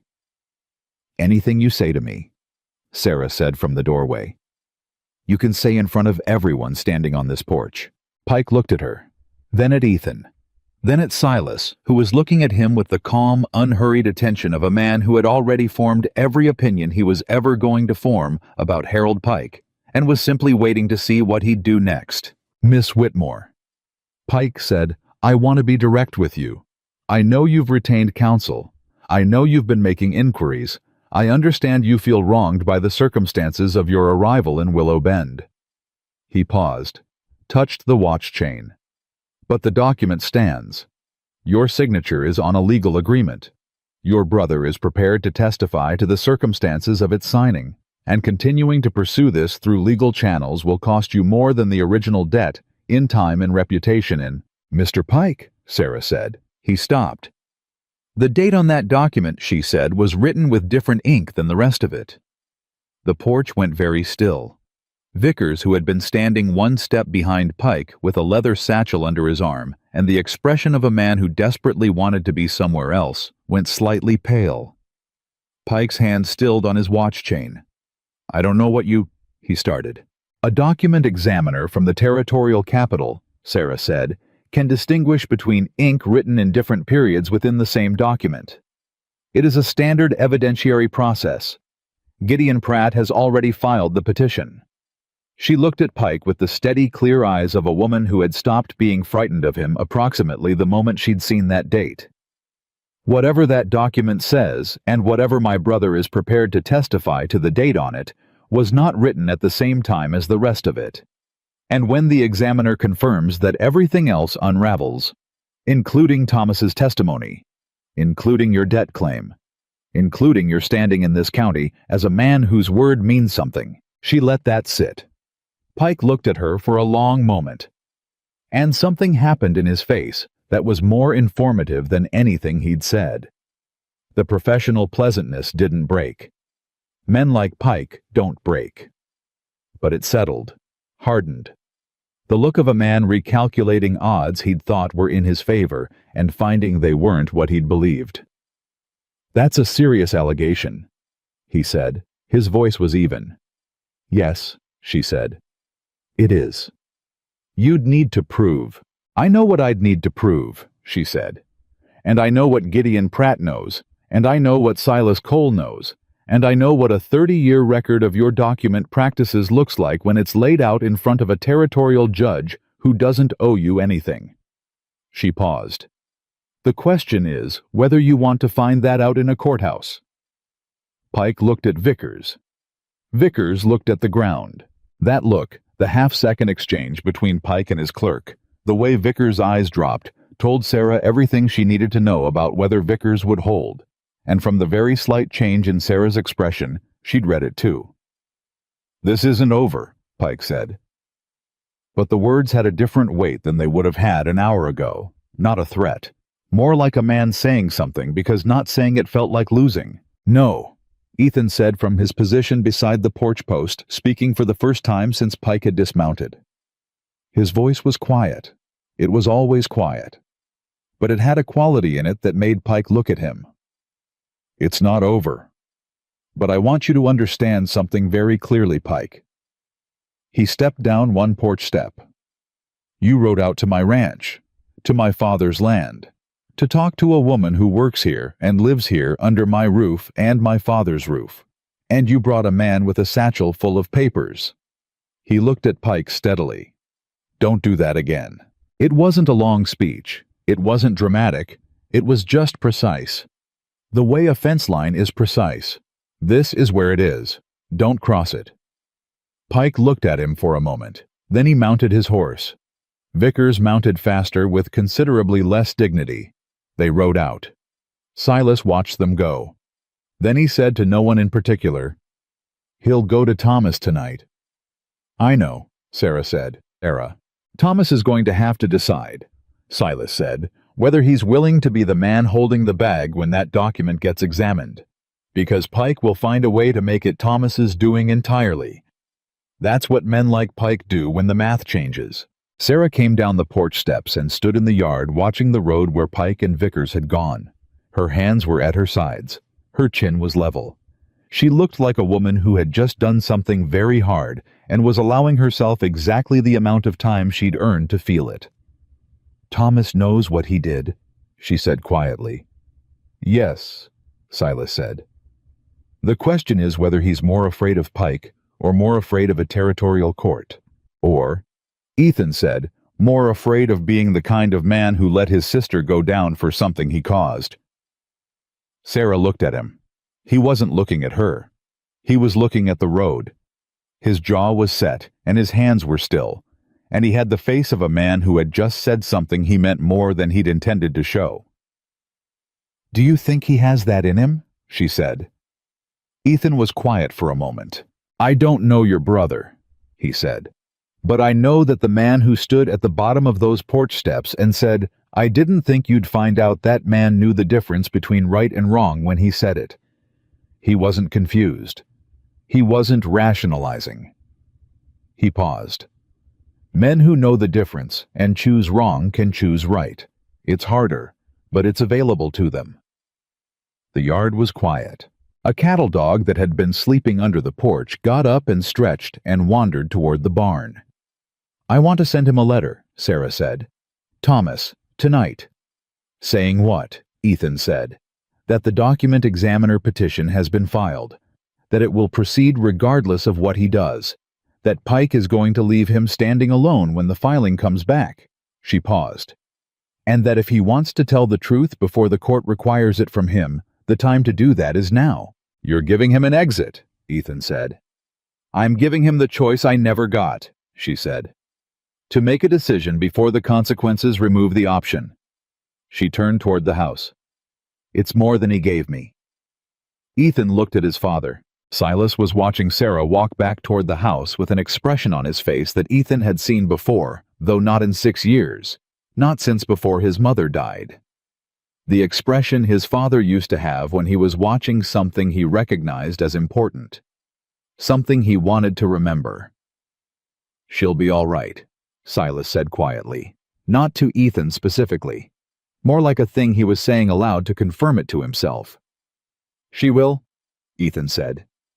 "So will we," Silas said. He got up from his chair, moved with the slow steadiness of a man who was remembering how to move through the world with intention, and went inside. Ethan stood in the yard a moment longer. The summer evening was coming on that particular gold hour, when the heat starts to ease and the shadows go long, and everything that was loud in the day becomes quiet and specific. He could smell the kitchen garden. He could hear from inside the sound of Sarah at the writing desk, the scratch of pen on paper, steady and deliberate, writing a letter to her brother that she'd thought through for 3 weeks without knowing she was thinking through it. He stood there and let himself feel what he'd been managing not to feel. Clearly, for the last several weeks, the thing that had started on the bench outside Dawson's feed when she hadn't cried, that had grown in the kitchen with the rosemary stew, that had sat quietly beside him on every ride to Millhaven and back, that had been in the room when she'd faced Thomas, and when she'd faced Pike, and when she'd said, "I have somewhere to stand." He stood there and let himself know what it was. Then he went inside. There was venison left, and it was his turn to put it on. And the letter to Thomas needed to be finished before dark, because some things once started, you don't let sit until morning. The house was lit and warm, and the smell of supper was already building, and somewhere in the back of his chest, in a place he hadn't opened in a long time, something was turning back on. Slow, careful. The way a man tests a door he thought was locked and finds with some surprise that the latch has been loose for longer than he knew. He didn't say anything about it, but his father, coming out of the parlor with a book under his arm, looked at his face and smiled briefly quietly, the first real smile Ethan had seen on him in 6 years, and went back to his chair. And that was enough. For now, that was more than enough. Thomas Whitmore's reply came on a Tuesday. Sarah was at the kitchen table when Ethan brought it in from the post, and she knew what it was before he set it down, because she'd been calculating the days since she'd sent her letter, and this was exactly the number of days a man in Thomas's position would take long enough to think. Not so long that he'd talked himself back into the wrong corner. She opened it. She read it once, then again. Then she set it on the table and put both hands flat on it, the way she'd done with Pike's letters weeks ago. But the quality of it was different this time. Not holding something down, more like steadying herself against something she hadn't been entirely sure would come. Ethan waited. "He's going to tell the truth," she said. The kitchen was quiet. "He wrote to Pratt already," she said. "He sent a sworn statement yesterday." She looked up. He described the full arrangement, the money Pike paid him, the letters he gave Pike for the handwriting sample, The fact that he signed my name himself because Pike told him a witnessed signature from a family member would hold the same legal weight as the principal's. She stopped. Pike told him that. He made Thomas believe it was legal. It wasn't, Ethan said. No, she said. But Thomas, she paused. Thomas believed what he needed to believe, because believing it meant he could take the money and tell himself he'd done right by me. She looked at the letter. He says he's sorry, 3 times, in 3 different sentences, like he couldn't decide which one meant it most. Do you believe him? Ethan said. She thought about it honestly, the way she thought about everything, not quickly, not with feeling running ahead of fact. I believe he's sorry he got caught, she said. And I believe somewhere underneath that he's also sorry for what he did. Those 2 things exist in the same person. They don't cancel each other out. She folded the letter. I'm not going to forgive him today, but I'm not going to need to hate him forever either. She looked at Ethan. Pratt needs to know I have this. I'll ride to Millhaven this afternoon, Ethan said. We both will, she said. He looked at her. I want to be in that room, she said. When Pratt reads it, I want to hear what it means from him directly. She stood up. And I want Thomas to know through whatever channel it reaches him that I was present, that I was not managed at a distance, that I was there. All right, Ethan said.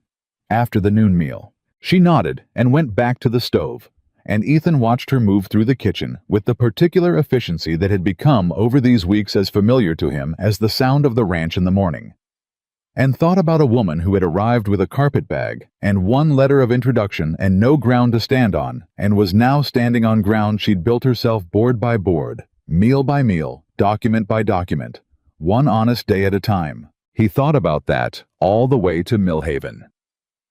Gideon Pratt read Thomas's sworn statement with the focused silence of a man for whom reading was a form of action. When he finished, he set it down beside the copy he'd already received directly from Thomas and looked at them together for a moment. They match, he said. Word for word, he sent identical statements. He looked at Sarah. That matters. A man who sends the same statement to his sister and to her lawyer isn't performing remorse for an audience.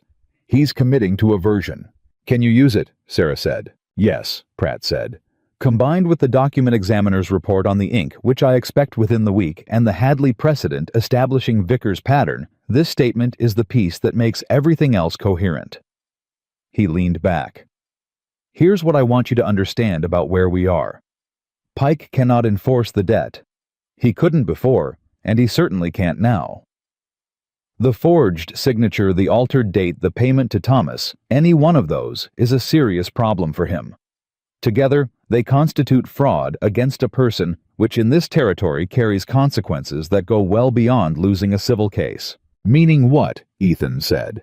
Meaning the territorial prosecutor is going to be very interested in this file, Pratt said. I've already sent a preliminary summary to his office. I expect to hear back before the end of the month. He looked at Sarah.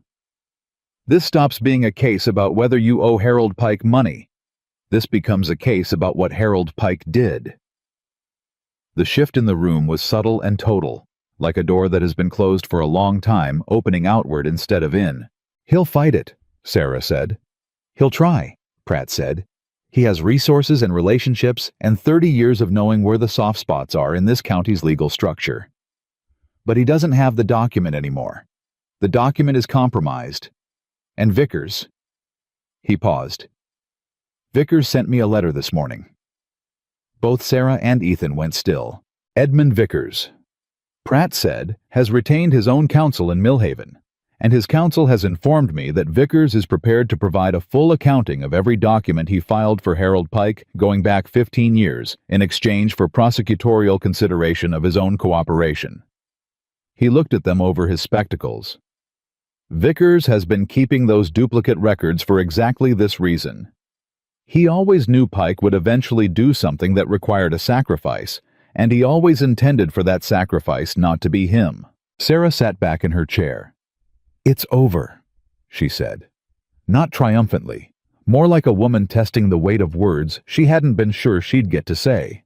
The civil matter, yes, Pratt said. "The criminal matter is just beginning, but that's not your fight to carry, that's the prosecutor's. Your part in this is to give a statement, which I'll take today if you're willing, and then to let the machinery do what it exists to do." He looked at her steadily. "You held this together, Miss Whitmore, through 6 weeks of pressure from a man with considerably more resources than you. You did not break, you did not run, and you did not compromise the integrity of the legal process." He paused. "That is not nothing." "No," she said. "It isn't." She gave the statement. It took 40 minutes. She spoke precisely and without embellishment, the way she did everything. And Pratt wrote it all down in his small, controlled script.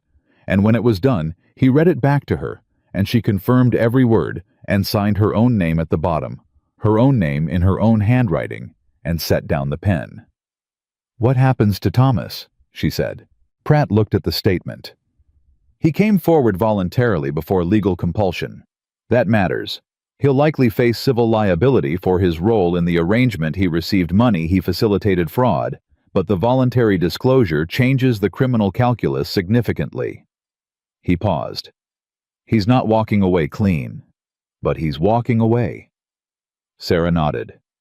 She'd already known that was the answer. She'd made her peace with it on the ride here, watching the summer hills go past. They rode back in the late afternoon. The examiner's report arrived on Friday.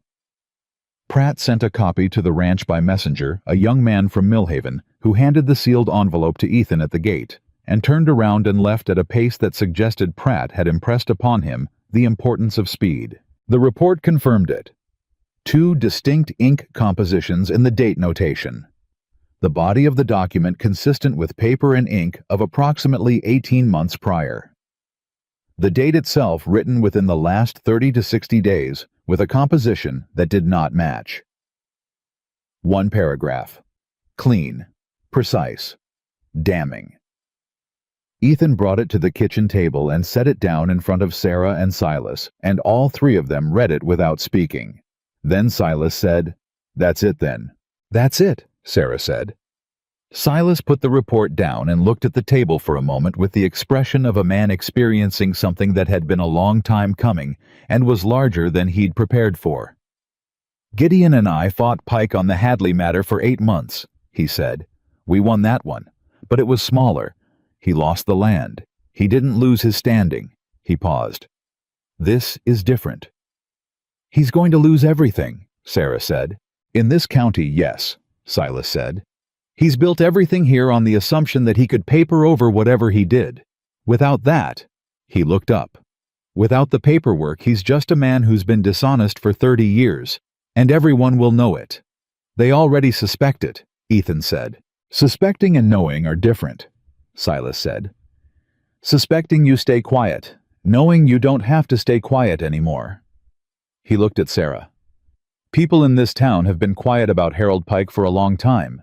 They won't be after this." Sarah was quiet for a moment.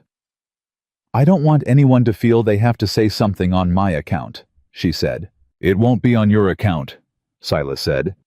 "It'll be on their own. You just gave them the room." He paused.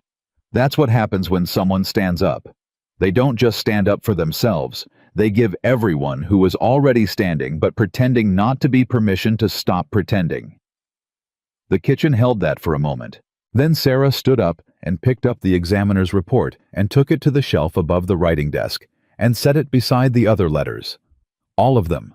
Pike's Thomas's. The reply from Thomas Pratt's correspondence. A small stack of documents that told the full story of 6 weeks in a way that nothing else could. She looked at them for a moment. "I'm going to start supper," she said, and that was that. The news reached Willow Bend on Monday. The territorial prosecutor's office had opened a formal inquiry into Harold Pike's business practices. Edmund Vickers had surrendered 15 years of duplicate records to the Territorial Records Office in exchange for cooperation consideration. Harold Pike had been served with a formal notice of investigation at his mercantile at 9 in the morning in front of 4 customers and his own stockboy. Roy Dawson told Ethan at the feed store before Ethan had even stated what he'd come to buy. He went white as flour, Roy said. Just stood there holding the notice and went white. Then he walked to the back of the store and closed the door, and nobody's seen him come out since. He looked at Ethan with the expression of a man processing a large feeling in real time. I've been watching that man run this town for 30 years, Ethan. 30 years of watching him touch that watch chain and knowing he was about to do something that benefited Harold Pike at someone else's expense and not being able to say a word about it. He paused. I should have said something. A long time ago. You're saying it now, Ethan said. Little late, Roy said. It's not nothing, Ethan said. Roy looked at him, then nodded slowly. How's she doing, Miss Whitmore? She's doing well, Ethan said. She's a remarkable woman, Roy said. Not with the tone of a man offering a compliment. With the tone of a man offering a correction to something he'd thought or not thought or assumed before now. I should have been more when she arrived. I should have. She knows, Ethan said. And she doesn't hold it against you. Roy absorbed that. She said so. She didn't have to, Ethan said. It's just who she is. He bought his supplies and rode home. Clara Holt came to the ranch on Tuesday. She came without announcement, which was not how Clara Holt operated, which meant she'd thought about coming for long enough that announcing herself felt like giving herself time to change her mind. She knocked at the front door, and Sarah answered it, and Clara stood on the porch with a pie apple, which she had clearly made that morning, and the expression of a woman who had decided to say something and was committed to that decision now that she'd arrived. Miss Whitmore, she said. Mrs. Holt, Sarah said. Clara held out the pie. I owe you an apology, she said.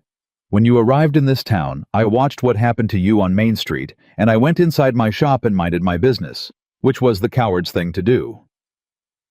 And when you came to work at the coal ranch, I told Ethan the town would talk, which was my way of telling him the town would have a problem with it, which was my way of suggesting the problem was yours to solve. She paused. It wasn't. And I knew better. And I didn't do better. Sarah looked at her for a moment. Come in, she said. The coffee's on. Clara Holt came in. They sat at the kitchen table, Clara and Sarah and Silas, who appeared from the parlor because he'd heard Clara's voice and knew Clara Holt had been friends with Margaret and had stayed away since the funeral, out of a grief of her own that had never found a way back in. And they drank coffee and ate pie, and Clara and Silas talked haltingly at first, and then less so about Margaret and about the kitchen garden, and about 6 years of distance that nobody had known how to cross. Ethan came in from the barn at some point and found all three of them at his kitchen table and stood in the doorway for a moment. His father was talking, genuinely talking, not the careful 4-minute exchanges of the last several weeks, but the full-flowing, present tense talking of a man who was back in the world. He was telling Clara something about a cattle decision he'd made in spring that he still wasn't sure about, and Clara was arguing with him about it in the specific way old friends argue, which is to say, fully and without malice, and Sarah was eating her pie and listening with the attentive half-smile of someone who is watching something she'd been hoping for without knowing she was hoping. Ethan went to get himself a cup of coffee. Sit down, Ethan, his father said. Clara thinks I made a mistake on the spring rotation, and she's going to explain it to me until I agree with her. He did make a mistake, Clara said. I'm just being polite about how many times I say so. Ethan sat down, and the kitchen held all four of them in something that had a name. Now, something that had been building for 6 weeks out of hard work and honest reckoning, and one woman who had arrived with nowhere to go and had decided without anyone's permission that she was going to build somewhere anyway. It was 2 weeks after that when everything in Willow Bend changed at once. The territorial prosecutor filed formal charges against Harold Pike on a Wednesday fraud, falsification of legal documents, contract manipulation. Vickers pled cooperation, and his testimony alone was sufficient to make the charges stick before anything else was entered. Pike's brother-in-law, the circuit judge, recused himself under pressure from the territorial bench. A replacement judge was appointed from the capital. Pike's mercantile closed on Thursday. Not permanently, not yet, but he shuttered it himself and went home and didn't come out, and the town, which had been holding its breath for 2 weeks, let it out all at once. By Friday, 3 other families had contacted Pratt about arrangements they'd entered with Pike over the years that had never quite felt right. The Hadley family sent a letter. A widow named Frances Alcott, who had sold Pike a parcel of land 7 years ago under circumstances she'd never been able to explain to her own satisfaction, sent another. The machinery Pratt had described was doing what it existed to do, and Sarah Whitmore was in her kitchen making bread. Ethan came in at noon and watched her for a moment from the doorway, flour on her hands, sleeves rolled, moving through the kitchen she'd taken from barely functional to genuinely alive with the same quiet efficiency that had characterized everything she'd done since the moment she'd picked up her carpet bag from the dust of Main Street and decided not to go back. Pratt sent a message, he said. She looked up. "The civil case is closed," he said. "Formally. The debt claim is dismissed with prejudice. Pike cannot refile." He paused. "It's done." She looked at him. She didn't celebrate. She didn't cry. She stood with flour on her hands and bread dough in the bowl and looked at him with the expression of a woman who has been holding something up for a very long time and has just been told she can set it down and is taking a moment to let her arms remember what it feels like not to carry it. "Done," she said. "Done," he said. She turned back to the dough. He sat down at the table. After a moment she said, "I've been thinking about what comes next." He waited. "The arrangement we made," she said, "when you hired me, it was for the work, the cooking and the house and your father." She worked the dough steadily. "The reason you needed someone is mostly resolved. Silas is—" She paused. "He's back. He's eating and he's talking, and he rode out to check the east pasture himself yesterday morning, which you didn't think I noticed, but I did." She looked at him briefly. "You don't need me the way you did 6 weeks ago." Ethan looked at the table. "Is that what you think?" he said. "That I hired you because I needed someone to solve a problem and the problem's solved?" "I think that's what the arrangement was," she said. "The arrangement," he said. "Yes." He was quiet for a moment. Then he said, "Sarah." She stopped working the dough. "Look at me," he said. She turned around, flour on her hand sleeves rolled, looking at him with the direct and careful eyes of a woman who has learned not to assume anything about what a man means until he says it clearly. "I don't want you to leave," he said. "Not because I need a cook. Not because my father needs someone to talk to. Not because the garden would go back to weeds without you, which it would." He paused. "Because I want you here. Specifically. You." He said it the way he said most things, without decoration, without performance, just the plain truth delivered at the weight it carried. "I have wanted that for longer than I've been admitting it to myself. And I am not going to sit here and let you ask whether the arrangement still applies without telling you that what I'm feeling is not an arrangement." The kitchen was very quiet. Sarah looked at him for a long moment. "You are not an easy man to read," she said. "I know," he said. "I'm sorry for that. I'm sorry." "Don't be," she said. "I've been not easy either." She looked at her hands, then back at him. "I came here with nothing. I built something here. For the first time in my life, I built something that was mine, not assigned to me, not arranged for me, not decided on my behalf by someone who thought they knew better." She paused. "I need you to understand that I will not trade that for something that looks like belonging, but is just another arrangement, even a kind one, even one I want." "I know that," he said. "I need to hear that you know that," she said. "I know that," he said again, more slowly, more specifically. "What you built here is yours. That doesn't change. It doesn't become mine because I have feelings about it. You stay because you choose to stay. You leave if you choose to leave. Whatever else this is, whatever we call it or don't call it that part, doesn't move." She looked at him for a long time. "All right," she said. "All right," he said. She turned back to the bread. He sat at the table, and neither of them said anything else for a while, and the kitchen was warm, and the bread dough was coming together in the bowl. And from the porch came the sound of Silas Cole's voice and Clara Holt's voice, arguing cheerfully about something that had nothing to do with grief or loss or 6 years of silence. And outside the kitchen window the summer was finishing itself out in gold and heat, and the rosemary in the garden was still standing the way it always did, the way it always would. Silas came in that evening and found them both at the table after supper. Ethan with the week's accounts, Sarah with a letter she was writing and something between them in the air that had not been there this morning but was there now, a thing without a name yet, but with a weight and a warmth that he recognized. The way you recognize a season changing, not by any single sign, but by everything at once. He poured himself a coffee and sat down. He looked at his accounts. He looked at her letter. He said nothing. After a moment, Ethan said, "Clara coming back Thursday." "She is," Silas said. "We have more to argue about." Sarah looked up from her letter and almost smiled. "I'm glad," she said. "So am I," Silas said. He held his coffee cup. "Margaret would have liked this," he said. Not for the first time, but this time it was different, not the aching kind of remembering, not the kind that has no place to go, the kind that has landed somewhere. She always said this house was too quiet, said I was too quiet, said we needed people who talked back. He looked at Sarah when he said that last part. She set down her pen. "I hope that's a compliment," she said. "It is," he said. From her talking back was the highest form of respect.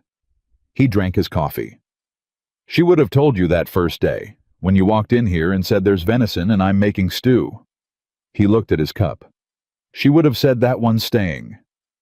The kitchen held that.